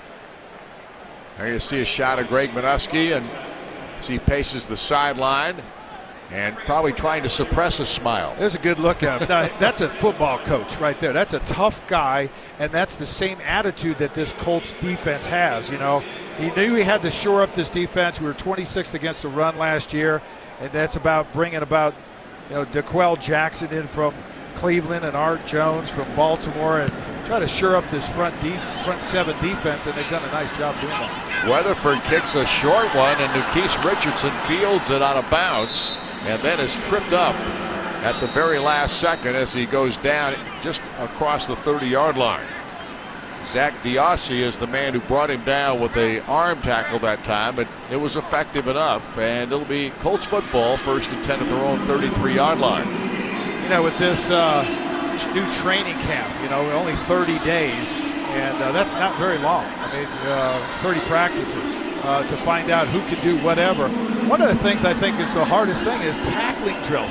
How do you really tackle if you don't have full pads on? You're not going full speed, so finally you get a look at these defensive players. Hey, full pads on. Hey, turning it on. Game situation, and it's great to see the results. Let's go down to the sideline for a Toyota sideline report with Steve Andrus.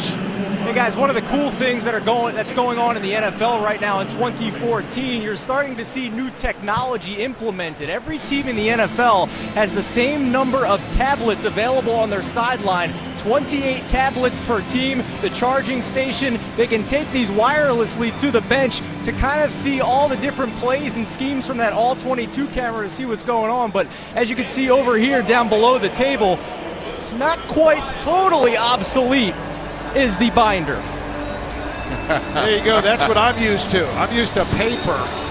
You got the paper on the sideline. What the tablet basically does is they take photographs of those pictures and puts them on there, and then you can draw on them. See, he's talking to the player right now, just showing him that play. And what is even greater is just before halftime, Chuck Pagano says those plays that obviously hurt you in the first half, they take them in and they were actually put into a hookup, and all of a sudden they're projected on a screen, and they can talk directly with these plays immediately and communicate, and that's awesome. So you've got defensive coaches, all of them on the same page.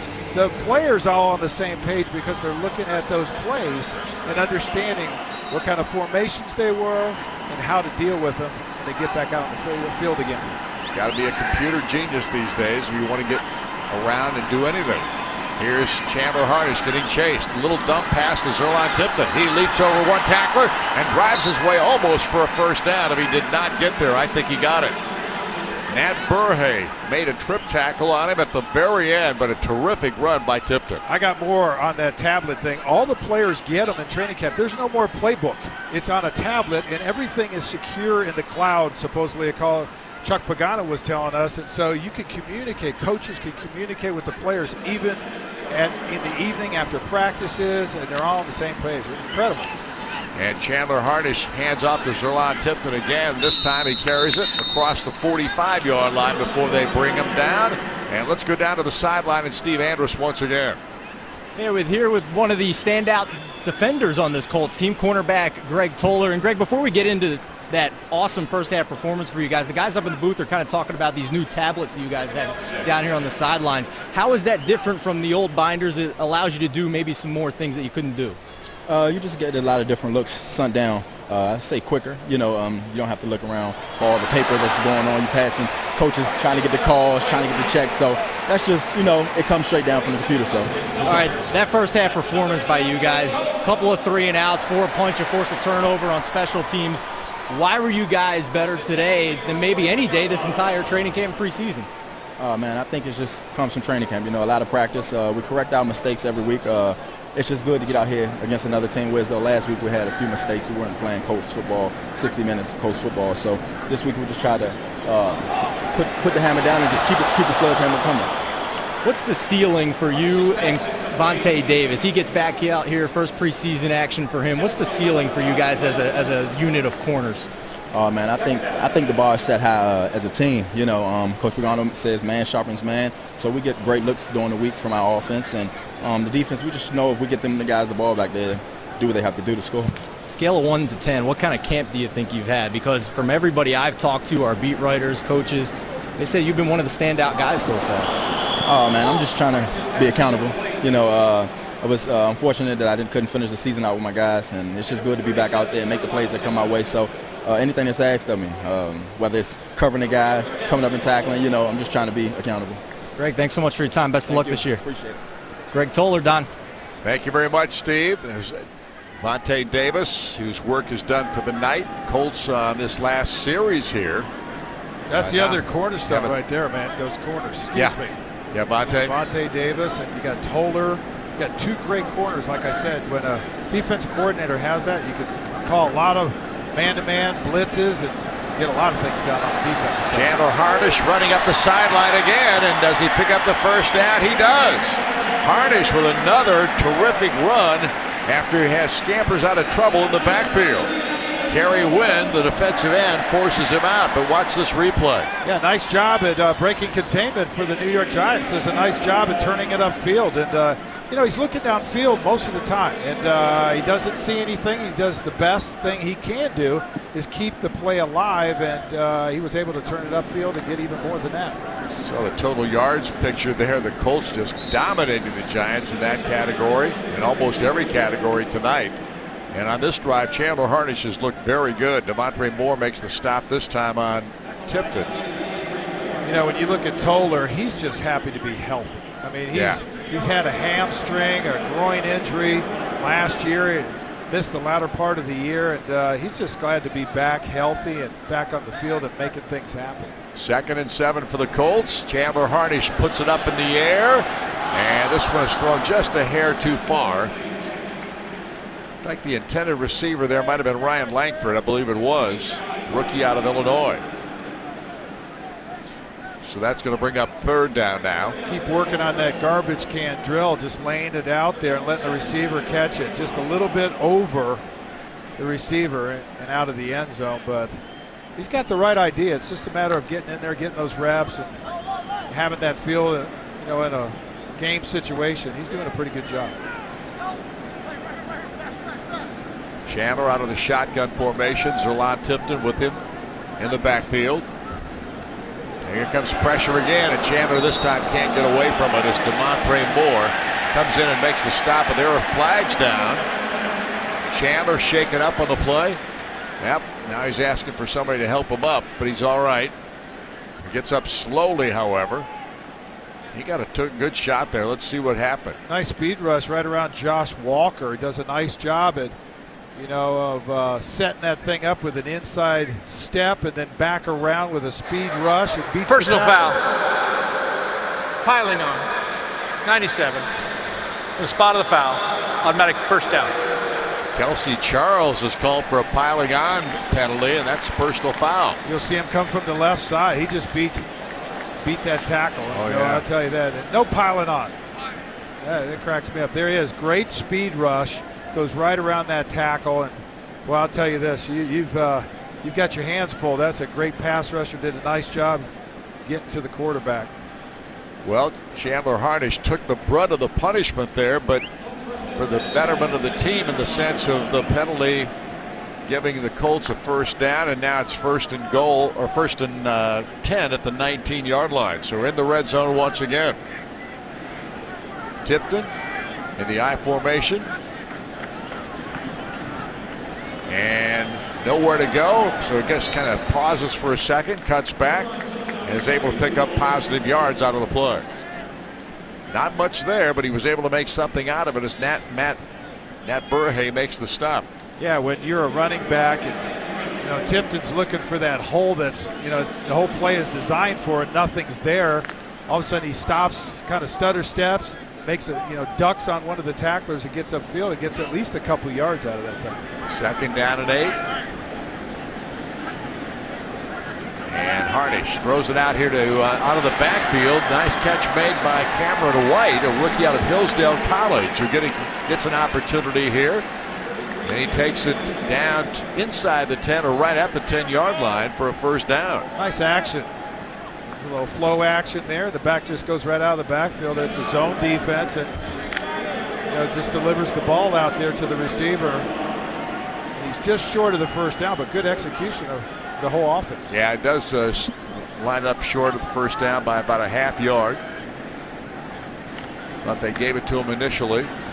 And here's Tipton, who can't find any place to go, and he gets brought down to the backfield by Kerry Wynn. Well, Colts fans are invited to gather on the north side of Lucas Oil Stadium for the new American Family Insurance Touchdown Town, a pregame party area for fans of all ages. American Family Insurance, your dream is out there.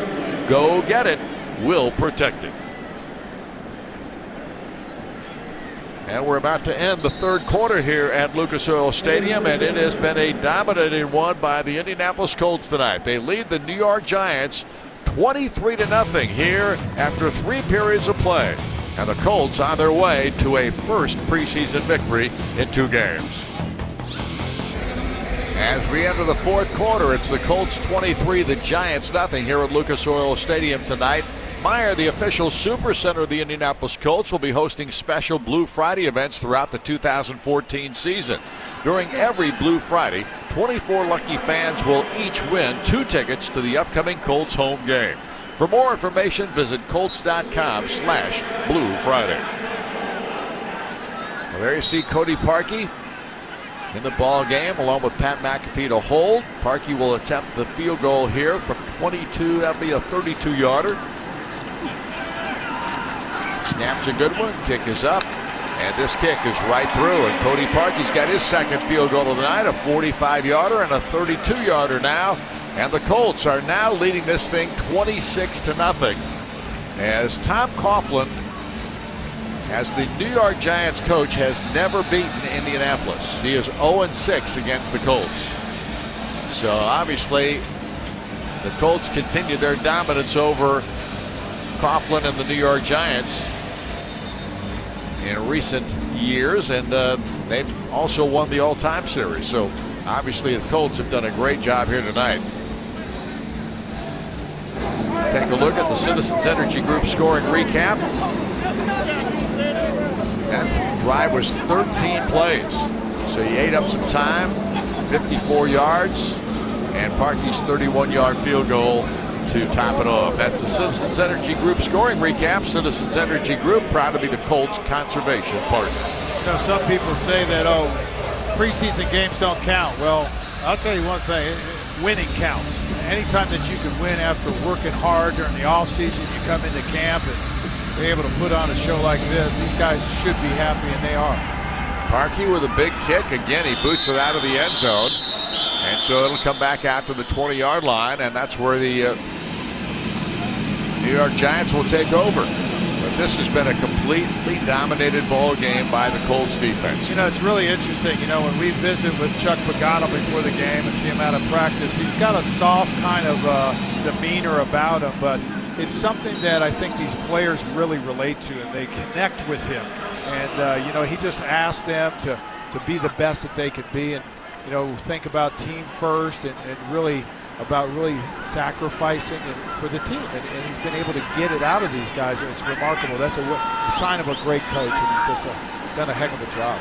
Curtis Painter back in there at quarterback for the Giants, and here he throws it down the sideline, and this time the catch is made. A nice one by Preston Parker. And that's the best play the Giants have had offensively in this entire ball game, right there. Yeah, Parker down the sideline, and just a really nice pass. Just laid it in there, and like you said, was one of the bigger plays, if not the biggest play for the New York Giants tonight. Yeah, it was the biggest play, a 30-yard pass play from Curtis Painter to Preston Parker. So first down at the 50. And the Giants trying to get something going here late in the ball game, just to get some positiveness out of this contest. Here's the handoff. It goes to Gaskins, who tries the right side, and he picks up 2 yards in the play. It'll be second down and 8. Cameron Jackson on the tackle for the Colts. I've been impressed with the Colts fans. I don't know how many people were here tonight, but I'll tell you, at the beginning of the game, it looked like it was pretty well packed. Showing up for a preseason game, there's a lot of, when we played the Jets in New York, I mean, the stadium was quarter filled. So it's great, great job by the Colts fans of showing up and supporting the team. That time Painter let go of it maybe a little prematurely, and it was thrown short to Parker again, who could not come up with it, so it's an incomplete pass. So third down and 8 now for the Giants.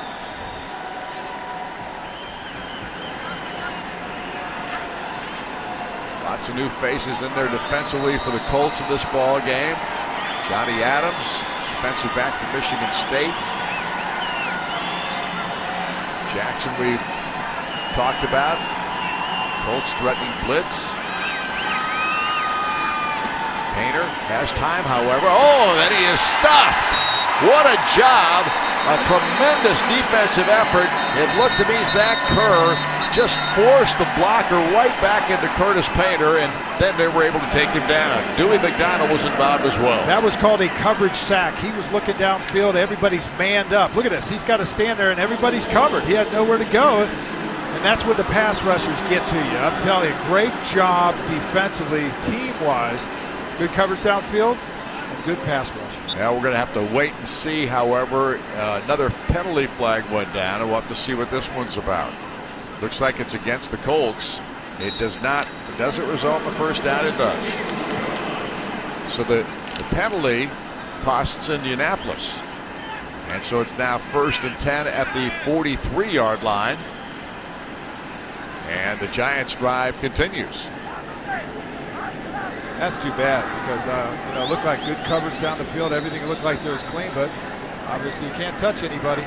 Here's another new running back in the ball game now. This is Michael Cox, a second-year player from Massachusetts, as Andy Studebaker, who had a terrific game last week against the Jets for the Colts, makes that tackle.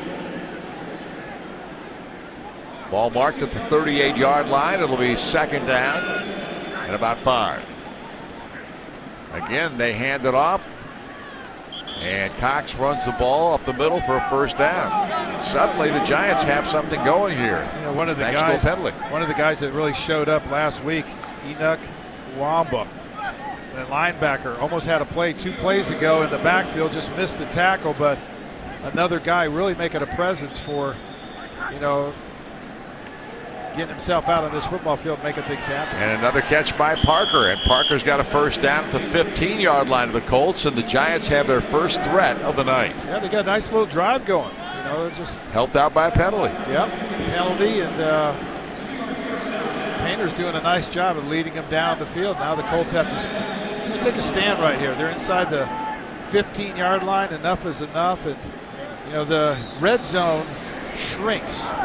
So it's a great opportunity. The advantage goes to the defense, so we'll see how they fare. Painter lines him up, hands it off to Cox. Cox finds a little hole in the right side. And the Giants pick up positive yards once again, almost a 5-yard gain in the play, as Andy Studebaker makes the stop for Indianapolis. There's some games in preseason where you don't even, if you're a free agent, you don't even get in the game. Unfortunately, you might play a little special teams or whatever. This is a great opportunity with the score like this. You can see a lot of players that normally wouldn't play, playing right now. Second down and 6. Painter fires the football. It's batted up in the air. Colts couldn't quite come up with it, and Johnny Adams gets credit for the defensive play there for Indianapolis. Good job by Johnny Adams. Nice job reading the route by the wide receiver and breaking as he tries to run that end route. He just goes inside with them and holds his ground and gets his hand in there and breaks the pass up. Looks like they changed running backs again as Kendall Gaskins is back in there along with Painter in the backfield. This is third down. Painter looks over the middle, finds his man, and down he goes, but not before Julian Talley is able to come very close to a first down if he did not pick it up. Cameron Jackson makes the stop of the play. And they're going to say it was a first down, so they got first and goal at the 5-yard line. So the Giants have their first threat of the night, and they're very close to scoring points here. Here's Gaskins, tries the heart of the defense, and the defense there to stop him after a yard gain or so. Zach Kerr was involved once again in that stop.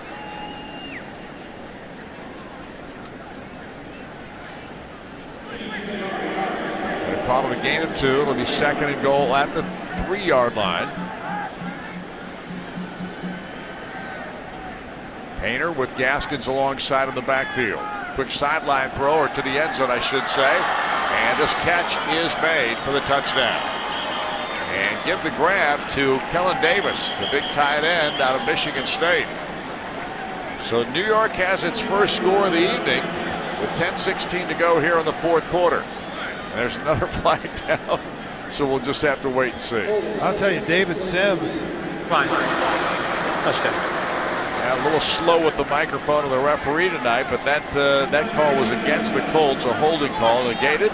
Another look at David Sims, number 35. Watch, he's got good position right here. He turns, but he lets the wide receiver get behind him. And that ball's thrown just over his head. Watch it, take a good look. Now he turns, just turned a little bit shorter in the route. If he would have just turned inside a little bit more with the receiver, he would have been in better position to make that play. But great play by the New York Giants. Josh Brown will kick the extra point here. The experimentation of the extra point from the 15-yard line. That's where the ball is spotted. Of course, the kick comes from about the 23, making it a 33-yard extra point. Brandon McManus is in to do the booting. And that kick is up, and the kick is good. And so the Giants have their first and only score thus far of this football game. It's 26-7. Colts leading the Giants. 10:16 left here in the fourth.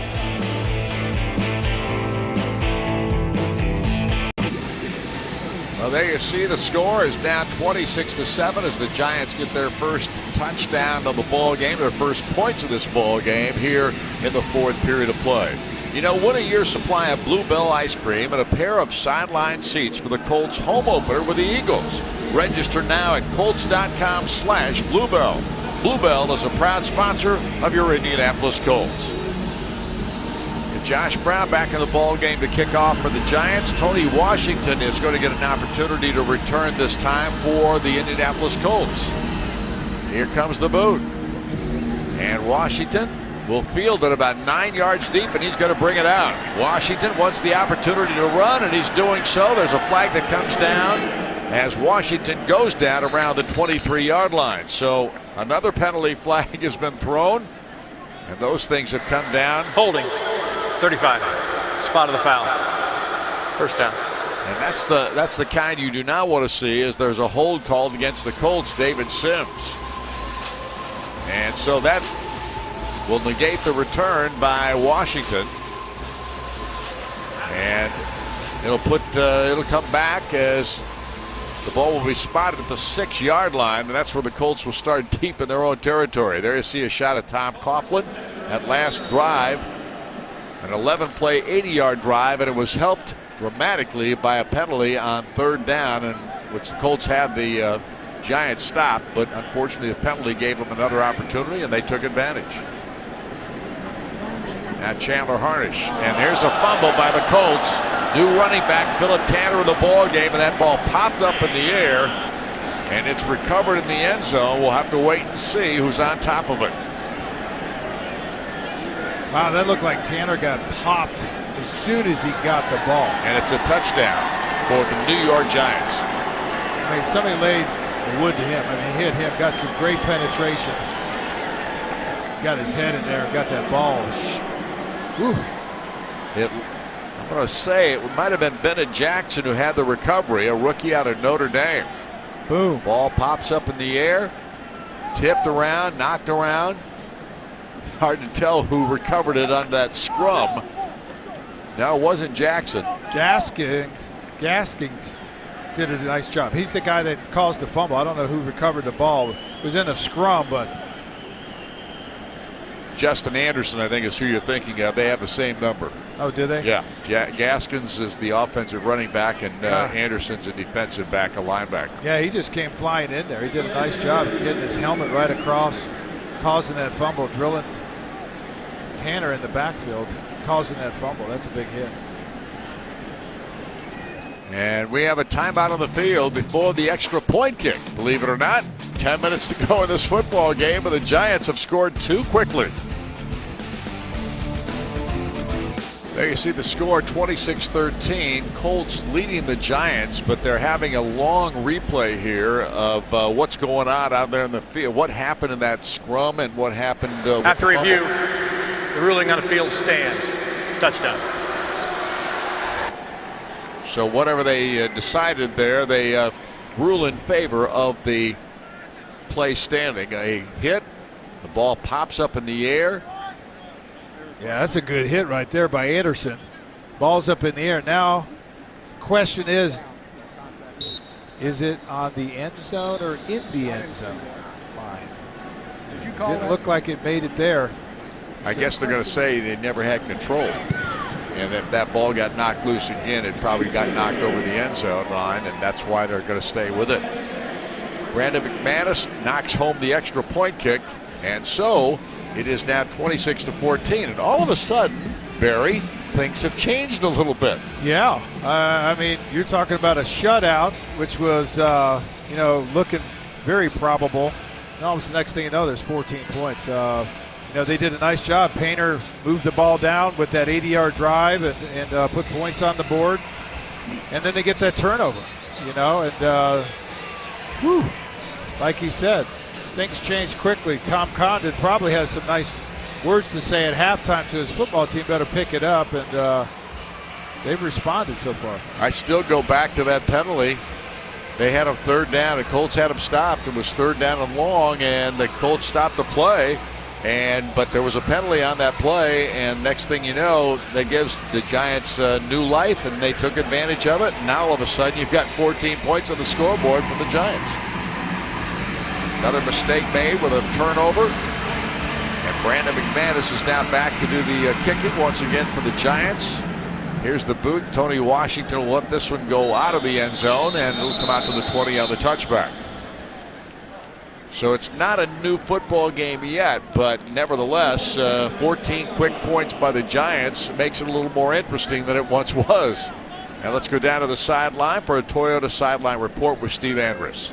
All right, here with one of the newcomers on the Colts this year, linebacker DeQuell Jackson, a sack of Eli Manning in this first half. DeQuell, what are your impressions overall of this defensive unit, especially after that first half you guys had? Yeah, I think we made improvements tonight. Last week we had a pretty good outing. We only had 10 plays, but the main focus this week was building off of last week, and I thought we did that. I thought we held up against the run. We were able to get after the quarterback, like you mentioned early on. We were able to get pressure on him, and that's what we want to do as a defense is apply pressure. Teams know we're going to apply pressure and be able to execute and get off the field on third down. I've been watching you guys on the bench, a lot of smiles tonight for obvious reasons, but you're spending a big portion of the second half staying on headset. Why is that important to you? Just staying involved in the game. There's always room to get better. We got young guys out here that's playing their tail off, and if I can help them with a play, that's why I'm here. Because when I was younger, I had guys to do the same thing, and it really benefits you. I was wondering if you could repeat something you said in training camp when you saw the T-shirts that the coaches were wearing with the word "decide" on the back, and what you thought when you first saw that. It was. I felt like I was at the right place. It was we talk about getting to Arizona, but there's also a process that's involved in it, and that's doing the little things, that's showing up to practice and getting good work during practice. And I tell you what, so far it's been pretty darn good. Well, thanks so much for your time. Best of luck this year, all right?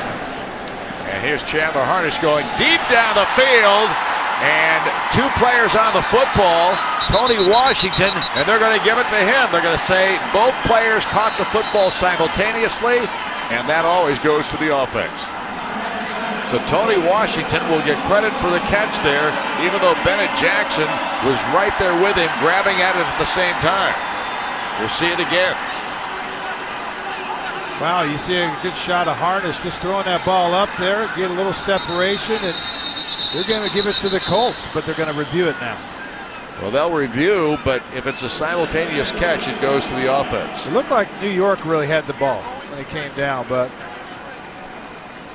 they were trying to get it done. There's Tom Coughlin trying to figure out what happened. He goes, my gosh, my guy ran away with the ball. What did you guys not see? Of a completed catch. What do you say, challenge? Yeah. So they did challenge it. And so they'll have to take a look. And so we'll be back. 9:12 left in this one. Colts lead 26-14.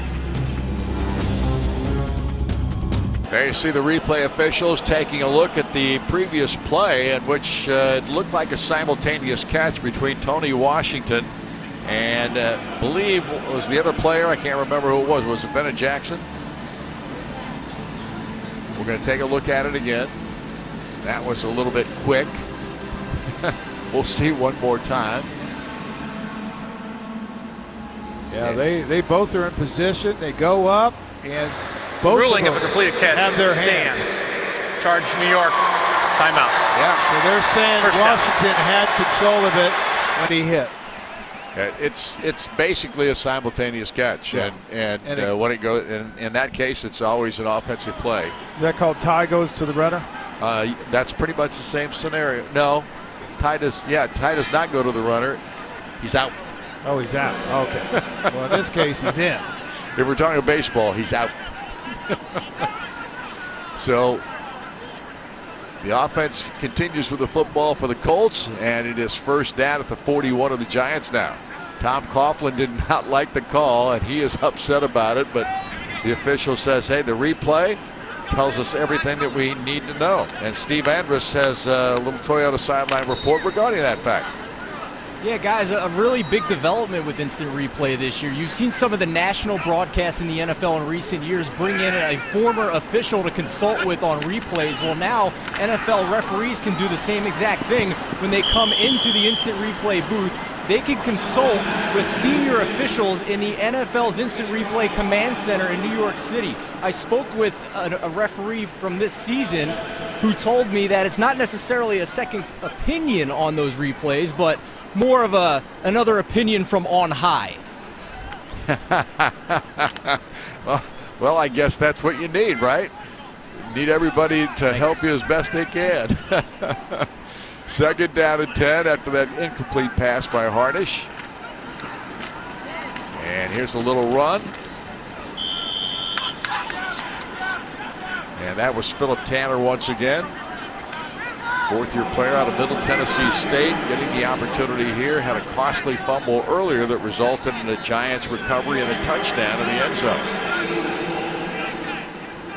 Now it's third down and about 8. Clock is down to 8:41 here in the fourth quarter. Harnish on third down. And a nice little feed pass out there. Looked like it was going to go to Eric Thomas, and he had a chance to grab it, but he couldn't pull it in, and that'll bring up fourth down. Yeah, he was off target on that. Harnish, you got to lay that. You got to throw that inside and take that shot inside. You just got to fire it. You know, Andrew Luck did it down on the goal line with Whalen. You just got to fire that slant. You can't think about it. Pull the trigger on it, and he threw it behind the receiver, and that's what happened. Preston Parker is the deep man to receive this punt, but Pat McAfee will be trying to just keep this one inside the 10-yard line if possible. Wonder which wedge he's going to use this one. A 60 degree? It would have to be a 60 degree, and this one is popped up in the air, beautifully done. And a fair catch called for at the 7. So Parker had to gather that one in. Colts had plenty of people back there to, if it started to roll toward the end zone, if he lets it go, they would have been able to stop it. Time out on the field. Back in a moment.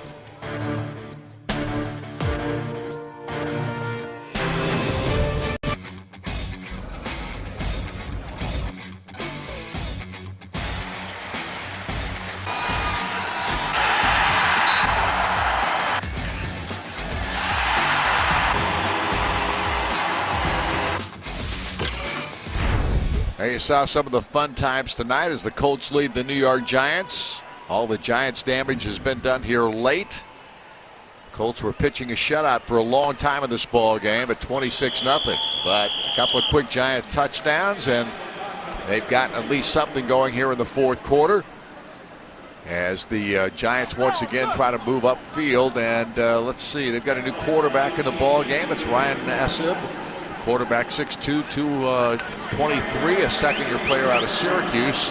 The third quarterback used tonight by this New York Giants team. Nassib under center this time. Try to pick up the running back for you.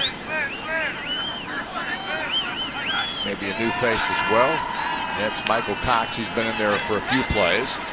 Nassib throws it downfield. Nice play as he gets the ball to the receiver this time, and that was Marcus Harris as he goes out of bounds on the far sideline for a first down. Let's go down to the sideline. Steve Andrews has a sideline report. Here with wide receiver Griff Whalen, the Stanford connection with Andrew Luck effective once again in the first half. Griff, seemed like overall we talked a lot about the defense having a great effort, but the offensive effort seemed pretty darn good in that first half as well for the ones. Yeah, I thought so. We were able to execute a lot better. I think our communication stepped up quite a bit from last week, which is good to see. We had a big jump there and just kind of executed our base plays, so it was good to see. Without Reggie Wayne in there, without T.Y. Hilton, guys like you, Dante Moncrief getting some more run, what were the coaches emphasizing to you guys coming into the second preseason game after the first one? There's a big improvement from the first game to the second game, especially for the young guys and the rookies and stuff. So it was really just, having a little bit more comfort level now and playing fast and just executing our plays. All right, Griff, thanks so much for joining us. Good luck this year, all right? Thanks. Don? Thank you very much, Steve. As Johnny Adams makes a nice stop on the far sideline over there before he could pick up a first down, but it is close, and it brings up third down and 1. Giants trying to get another drive started here late in the ball game. Colts took early control of this one. Never really allowed the Giants into it until midway here through the fourth quarter. And this is a first down catch made by Marcus Harris. Cameron Jackson on the stop for the Colts. And Indianapolis right now having a tough time containing these Giants, who are trying to really do something special here at the end of this ball game to get their confidence back. Because early on it was not there. Handoff goes to Cox. Cox, nice run here for about 8-9 yards on the play. We're watching Studebaker, number 58, good special teams player. In fact, led the Colts in special teams tackles. There's a good look at him, number 58. He's been in pain. He was hurt with something. I think it was his knee first, and now all of a sudden he hurt his hand. And see, he's hurting right now, but he's a leader. He likes staying out there. He does not want to come off the field. I just love that pass from that linebacker. That's a good job. Second down and 2. Nassib throws it out here in the flat to Kendall Gaskins, and he can't hang on to it for an incomplete pass. Well, Colts fans, be sure to visit the Bud Light tailgate tent across the street just north of the stadium for pregame fun and $3 Bud Lights. Make the Bud Light tent your place before the game. Now the Giants now have third down and 2. Nassib, the new quarterback in the contest. And just throws it right over the middle and complete. Tried to get rid of it in a hurry. Some pressure was coming. Adrian Robinson, the intended receiver, but it's going to bring up fourth down, and the Giants are not going to punt it away at this point. Clock is down to 5:10.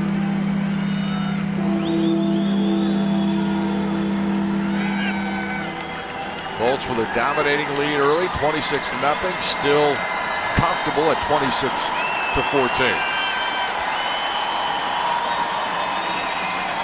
Nassib throws the ball for a reception, and again Marcus Harris on the reception as Jackson makes the stop for the Colts, but it picks up a first down. So the Giants keep the drive alive inside the 40-yard line now of Indianapolis. Yeah, he's got it going right now, and that was a nice slant pattern. It's good delivery, thread the rope, got it in there for the completion. Nassib gets pressure, runs out of the pocket this time, goes deep down the field, and it's overthrown. And he was going for Harris, the first-year player out of Murray State. And there is a flag down, of which we've seen many tonight. Illegal contact. Defense number 58. 5-yard previous spot. Automatic first down. And Andy Studebaker is the guilty party. So again, it's a first down for the New York Giants. They keep the chains moving here. And they spot it at the 34-yard line now of the Colts. You can see Studebaker trying to talk to the referee, trying to understand what he did wrong, but you know, he's trying to be a motivational guy in there, but he's in pain and running around trying to hit people, trying to make some things happen, trying to get this defense fired up. Nassib out of the shotgun, pressure comes, gets rid of the football, caught out there, nice play. Torrey Washington, a wide receiver, a rookie from Newberry, makes the catch. Johnny Adams on the tackle. But a nice job by Nassib just to get rid of that football. He was under a lot of pressure. Yeah, good job. Just bringing some heat on that young quarterback, and he throws it out there. And defense back comes up, makes the tackle. The defense, number 40. 5 yards, automatic first down. And another penalty. Sheldon Price guilty this time.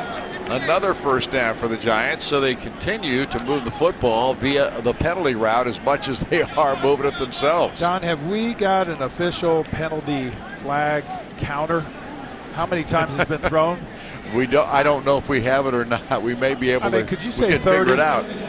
I don't know if we've had 30, but 20th administered. That's what we're told. Wow. Guys in the truck listening very closely to what you say, Barry. They wanted to. There's a lot to be learned. Here's a throw down the field by Nassib, and another really nice catch made. What a grab that was by Travis Harvey, rookie out of Florida State, Florida A&M, my apology, and really a nice job on that catch. Yeah, just a really nice throw. Yeah. Good pass and catch. He ran the slant route and came up big. And here is a run to the end zone, and it's a touchdown by Cox. So Michael Cox takes it in for the New York Giants, and all of a sudden we got a football game here with 3:59 left. Bob Bernath, our statistician in the booth, basically says that New York had 9 penalties and the Colts have had 10 penalties. So a total of 19 penalties that have been enforced, right, Bob? That's right. That's a lot. That's a lot. There's no doubt about it. Yeah, and you know, that's one of the things about penalties, you know, reflect on quote unquote the discipline of the team. You know, and Chuck Pagano takes pride in that, and he doesn't like that a bit, I know. Josh Brown will attempt the extra point kick here for the Giants. And he knocks it through. And what we saw earlier, a dominating performance by the Indianapolis Colts, has suddenly become a football game in the fourth quarter. It's 26-21 with 3:59 left. Well, Meyer, the official super center of the Indianapolis Colts, will be hosting special Blue Friday events throughout the 2014 season. During every Blue Friday, 24 lucky fans will each win 2 tickets to the upcoming Colts home game. For more information, visit Colts.com/Blue Friday. Well, we have seen a dramatic turnaround in this football game in the last, 10 minutes or less than 10 minutes, really. Tale of 2 halves. Yeah, well, not even that. They dominated, the first 3 quarters, and all of a sudden this fourth quarter, some things have been happening. Bob, you can check if you would for us when that first drive for the New York Giants took place. What time was left, if you've got that any place? If you do, you've got a play-by-play sheet someplace, and we'll find that out. when that first scoring drive of the Giants started. With 3:59 to go, again, all of this damage by the Giants has been done here in the fourth quarter and in a relatively short period of time. Two of the scores came back to back with the Colts fumbling on the first play after the kickoff, after the Giants had scored. Here's Ryan Langford, who puts the knee down in the end zone to put the ball out at the 20 on the touchback for the Colts. Right now the Colts just need to work some clock here, Barry. Yeah, we need a running clock right now. One of the ways you do that is you basically keep it on the ground and try to grind it out and keep the clock running, but complement it with a couple passes, get the first down. But Colts have got to rally right now. I mean, this offense has to really step up right now. Chandler Harnish sets his team with an offset eye. Hands the ball off. This is Tanner. And he finds no place to go as he goes down right at the line of scrimmage. Jordan Stanton came up and made a nice stop. And the Giants players have come alive, and this timeout is called by the Giants, and so they're trying to preserve as much time as they possibly can here, Barry. They think they got a chance to win this football game. I'm thinking that the Colts had the defense tonight, but I'll tell you right now, fourth quarter, this New York Giants defense has stepped up big time. Well, 10:21 of the fourth is when they scored their first touchdown. And most of that was done probably in about a minute and a half's time at the most. So you could say 11:30 to go in this football game. That's when the Giants started to do all their damage. So in essence, about 8 minutes. And this handoff, and again, another timeout called by the Giants with the Colts not being able to move it forward. In fact, they lost about a yard in this play, so it's going to bring up 3rd down and 10, and Everett Dawkins gets credit for the stop by the New York Giants. Well, you've got a lot of threes in there, Barry, and a lot of young guys getting opportunities here, and the Giants, young guys, have done the better of it here in the last 8 minutes or so. Yeah, and the Colts are really not throwing the ball. They're trying to run it, and that's easy pickings for this defense right now. They're just bringing 8 in the box and shutting it down.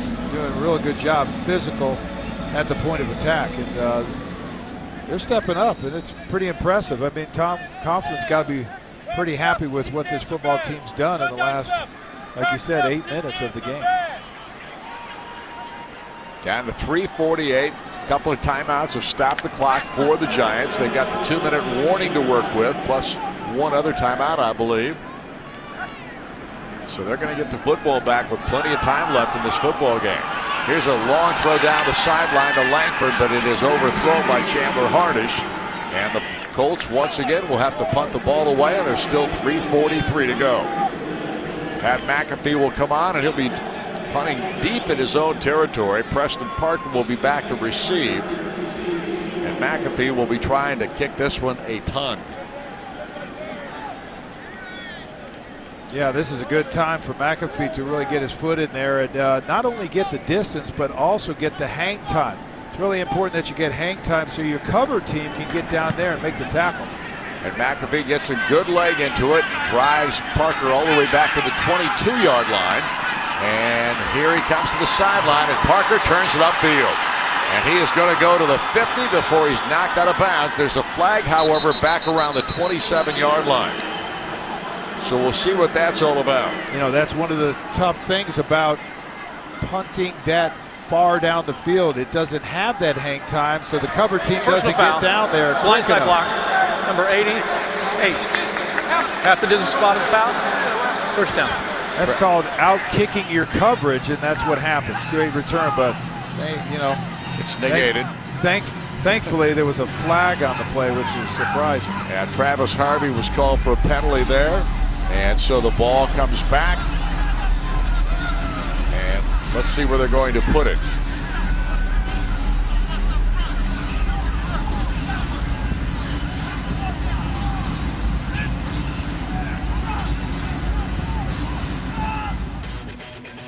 This broadcast of Colts preseason football is sponsored by Bud Light, who reminds fans to stay in the game and drink responsibly. There you see a shot of beautiful Lucas Oil Stadium in downtown Indianapolis, where tonight the Colts looking for their first preseason victory in 2 tries. But right now, a bit shaky because of the Giants' comeback here in the 4th quarter. It was 26-0. And suddenly the Giants caught fire here in the 4th. And here's Ryan Nassib handing the ball off. And there's no place to go this time. Colts there to stop the running back Cox. Now I take it back. Gaskins was the ball carrier. Zach Kerr was in on the tackle. He's been in on several here in the 4th quarter. Yeah, big guy. Man, 300-plus pounds, man. That's what you want. You want penetration and stop the run. 2nd down and 9 after a gain of 1. And now a penalty flag comes down, and we got a false start going to be called against the New York Giants. So false start, offense, 68, 5 yards, repeat 2nd down. So that helps the cause as Adam Gress gets nailed for the Giants, and now the ball is back inside the 10. There you see the scoring in this football game. All of the damage by the Giants done here in the 4th quarter. And they still have a shot, but they're inside their own 10 and have to go the length of the football field. Here's Nassib running for his life, then thrips the ball out here, and a nice catch made by Preston Parker. Parker with a grab. Cameron Jackson put the hit on him after he caught the football. The ball will be marked at the 17-yard line, so they picked up all that they lost and then some. And he did a nice job of keeping him in bounds and the clock running. Yeah, 3rd down. 3rd down and 6. Clock down to 2:36 to go and running. Here's Nassib. Fires this one out here in the flat, and a nice catch made again, and they've got a 1st down to keep the football. Ray Cox made the stop on Corey Washington, who made the catch. But a 1st down for the Giants. And they try to keep it going here as the clock continues to run. They'll get it stopped at the 2-minute mark. Nassib fires it downfield, caught again, and out of bounds immediately goes Travis Harvey. And they stop the clock for one more play here in the 4th quarter before the 2-minute break. I think the Colts need a little better pass rush. Need to put some pressure on this quarterback. Can't let him sit back there and pick apart the defensive backs and linebackers. So got to get some pressure on him and get him to the ground or force some bad passes. Nassib, the quarterback for the Giants on 2nd and 1. Takes the snap, looks, pressure comes, he gets hit, flag goes down, and he's sacked as the clock stops at 2:01. And we'll see what that flag is all about. You know, I was just looking at that guy, Jonathan Newsom. He's the rookie from Ball State, and he looked like he's tired. I mean, he's young. What are you talking about? Just out of college? Shouldn't be gassed. And, you know, I was looking at him, just happened to watch it. Personal foul, 68 offense. Grab and restrict the face mask. 15 yards, previous spot. And he did a nice job of getting around and getting that sack. Watch him to your left. Does a nice job at beating the tackle. Here he comes, right there from behind. Gress. Look at him, he's got 95 Hunt. There you go. Hit him by the face mask. Yep. So that's the personal foul penalty. That moves the ball back inside the 25 to the 22. And that brings up a 3rd down and long yardage. No, I take that back. It's back to 2nd down, is it not? Yep. Nassib drops back, dumps it out there, and this one will be thrown away. Pressure was coming. Nassib just got rid of the football. We got the 2-minute warning, and we have a score of the Colts 26, the Giants 21. As we go to the final minute 56 seconds of this football game when we return.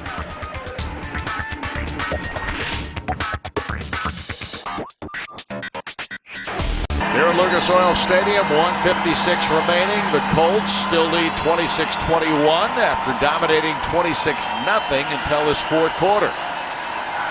Now Ryan Nassib trying to keep the drive alive for the Giants. 3rd down and long, and he gets pressure. He has to get rid of it. He got rid of it, and he got belted hard by who? Andy Studebaker. He really got lit up by Studebaker that time. And that's going to bring up 4th down. Weren't we just talking about a pass rush, trying to get into quarterback's face, try to get some pressure on him and not let him stand back there? Well, I guess Greg Minuski, defense coordinator, dialed it up pretty good. There's a good shot. I like that guy. That's a good football player right there. Studebaker. Special teams guy, tough guy, middle linebacker, motivator. He's getting it done right now. Colts are rallying right now. Nassib takes the snap on 4th and long. Fires it downfield, and the ball is caught, and it's a 1st down for the Giants. How about that grab by Adrian Robinson, the tight end, and the throw by Nassib was terrific. Yeah, nice pass, nice catch, right down the middle of the field, right in between all the defensive backs. Big play for them. 1st down at the 48-yard line of the Giants. They've got new life, but they got to get a touchdown to win this game. And this throw is also right down the pipe to Robinson again. He makes 2 tremendous catches and 2 great throws by Nassib, and suddenly they're in the ballpark. Wow. Robinson said, just throw it to me again. I'm going to go down the middle of the field. I mean, just split the safeties for the 2nd time for another big play. Here's Nassib back to throw again. This time he lobs it toward the end zone, but this time it's overthrown, and there's another flag. Yep, they were hand fighting over there, and you can't do it. And it looked like it was Quay Cox, and it was. Pass interference, defense, 46. Penalty, spot of the foul, 1st down. Boy, that gives the Giants absolutely perfect position. They're at the 4-yard line. We're down to 59 seconds to go. And the Giants have a perfect opportunity to take the lead here. I don't know, on that replay, it looked like both of them were shoving each other down the field. But Colts get the call. So the Giants with 1st and goal at the 4. Nassib with Gaskins alongside in the backfield.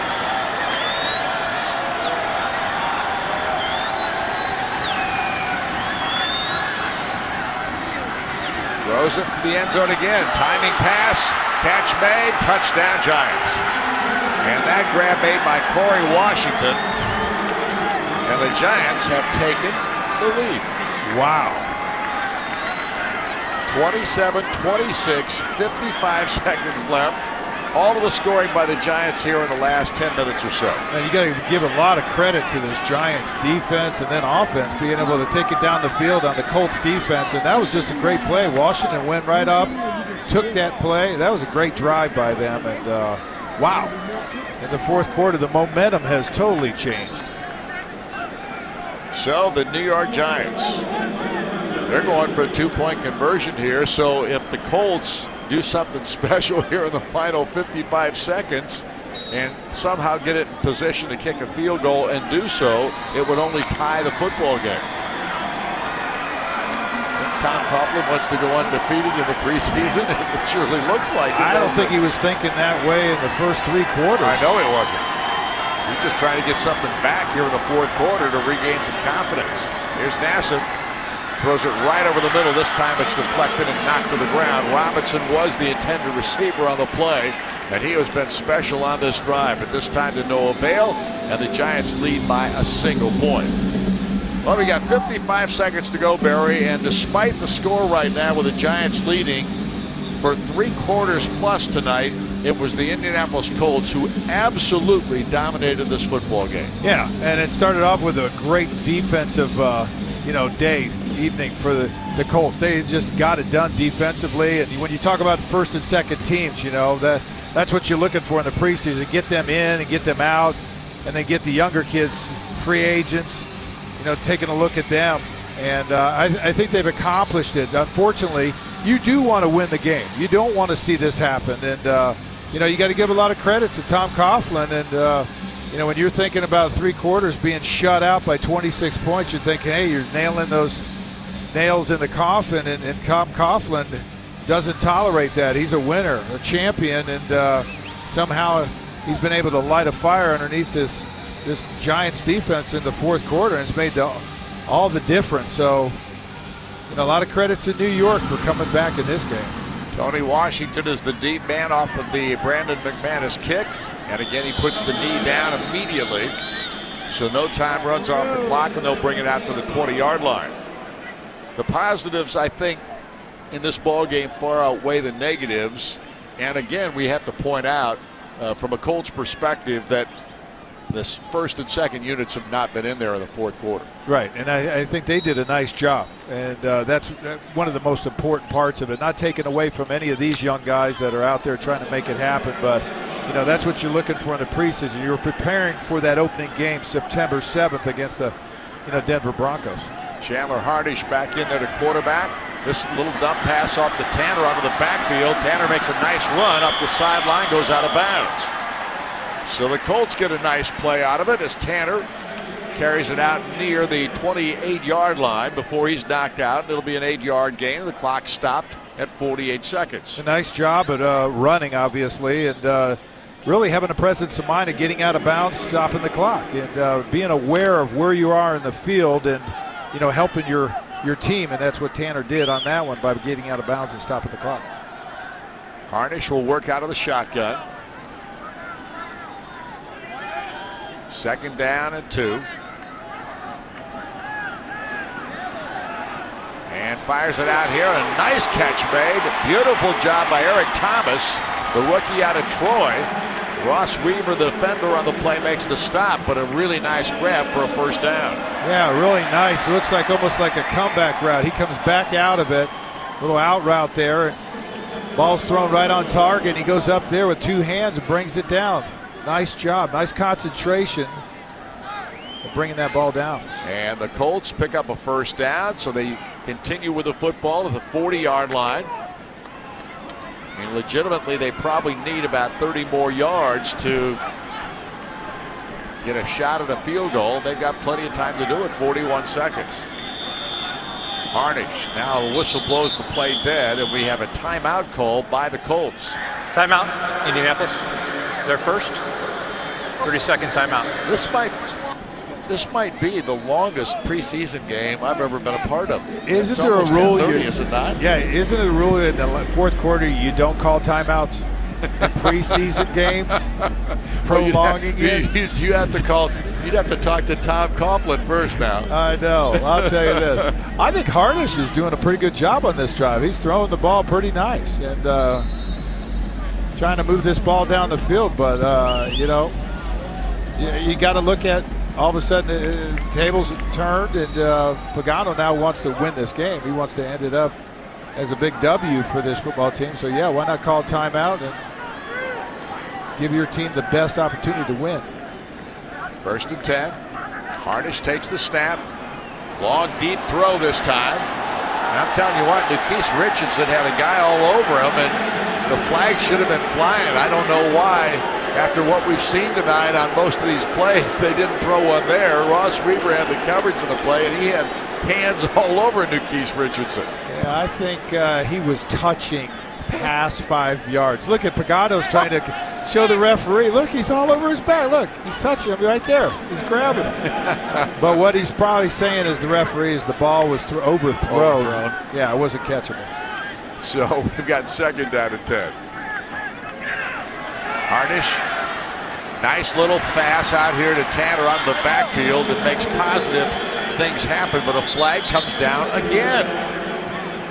Another flag thrown. Everett Dawkins had the stop on the play. This might be a historic night. And eligible downfield on the offense for 65. 5 yards previous spot. That's Thomas Austin, the center out of Clemson, is called for being downfield ineligibly. So the penalties against the Colts, and I don't know how many flags have been thrown, but there have been way too many. I think we're part of history. I don't think there's ever been this many flags. I thought last night had a lot of flags in there. Well, they had 30 or 31 in that game. Is that the New England game the Saints game? Yeah. They had like 31 total flags, 22 of them against the Saints. We've got to be close to that. Second down, 15. Harnish over the middle, ball batted up in the air, comes down on the ground. So that's an incomplete pass. Will bring up third down. Down to 24 seconds to go. And they threw another flag. Is that a personal foul? Late hit on Chandler Harnish. Harnish has gotten belted a couple of times tonight. See a replay of it? Oh my goodness, he got banged hard. He took one right at the chops, it looked like. So it's first down for Indianapolis. 24 seconds to go. The ball's down to 50. I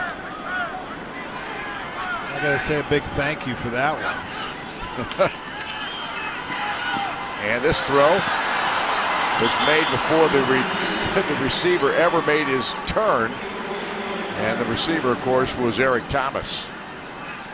Yeah, again, Eric Thomas, being a young kid, he's got to understand he's got to run that disciplined route full speed all the way through, and then when you make that turn, expect the ball to be there, because I think Harnish is doing a pretty good job with his timing on his throws. He's putting that ball out there in nice position for the receiver to catch the ball, but you got to have that receiver believing that that ball is going to be on target at the right time. Here's Harnish again, rolling to his right, out of the backfield, catch made, and Salon Tipton made the grab, and knocked out of bounds at about the 46 of the Giants.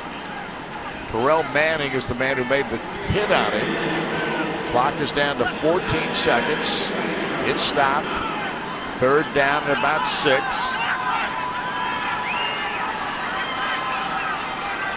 Colts can't. I think they have a timeout left. Am I wrong? Yeah, two of them. Now that throw by Harnish, neither receiver was in the neighborhood. One turned left, one turned right, and the ball went right in between them. And I see McAfee, the punter, is actually getting ready to kick the field goal if possible. Well, he's got the leg. Yeah. I mean, I've seen him in practice kick 55-plus yard field goals. I mean, he's just as good as Vinatieri. But they need a little more than this, don't they? Yeah, I think so. But, knowing McAfee, he wants to take it. He goes, just give me something. There's 10 seconds to go in this football game. The Colts have a timeout that they can utilize to stop the clock if they can get a shot downfield. But they've got to get realistically, they've got to get another 10 yards, wouldn't you think? And this is where the Colts have been really good over the past several years in really tight ball games. Andrew Luck has been phenomenal in that area.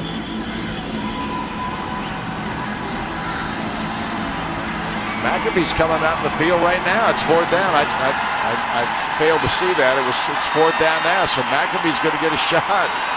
And Griff Whalen is going to hold for him. Let's see what this is going to be. So that'll be, that's a 54, that's a 64-yard field goal. 64 yards, boys and girls. This crowd is really ramped up. They want to see it.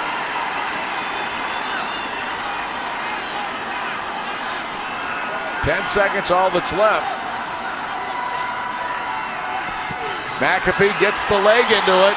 Doesn't have enough. It is wide left. I think it would have been good if it would have been on target. McAfee is upset. I think he had enough leg, Barry. What do you think? Well, maybe there's a penalty on it. He might get another shot at it. That's what we can hope for. Well, whatever the case, 5 seconds to go. Look at Vinatieri taking a look. Tell you what, I think he had enough leg.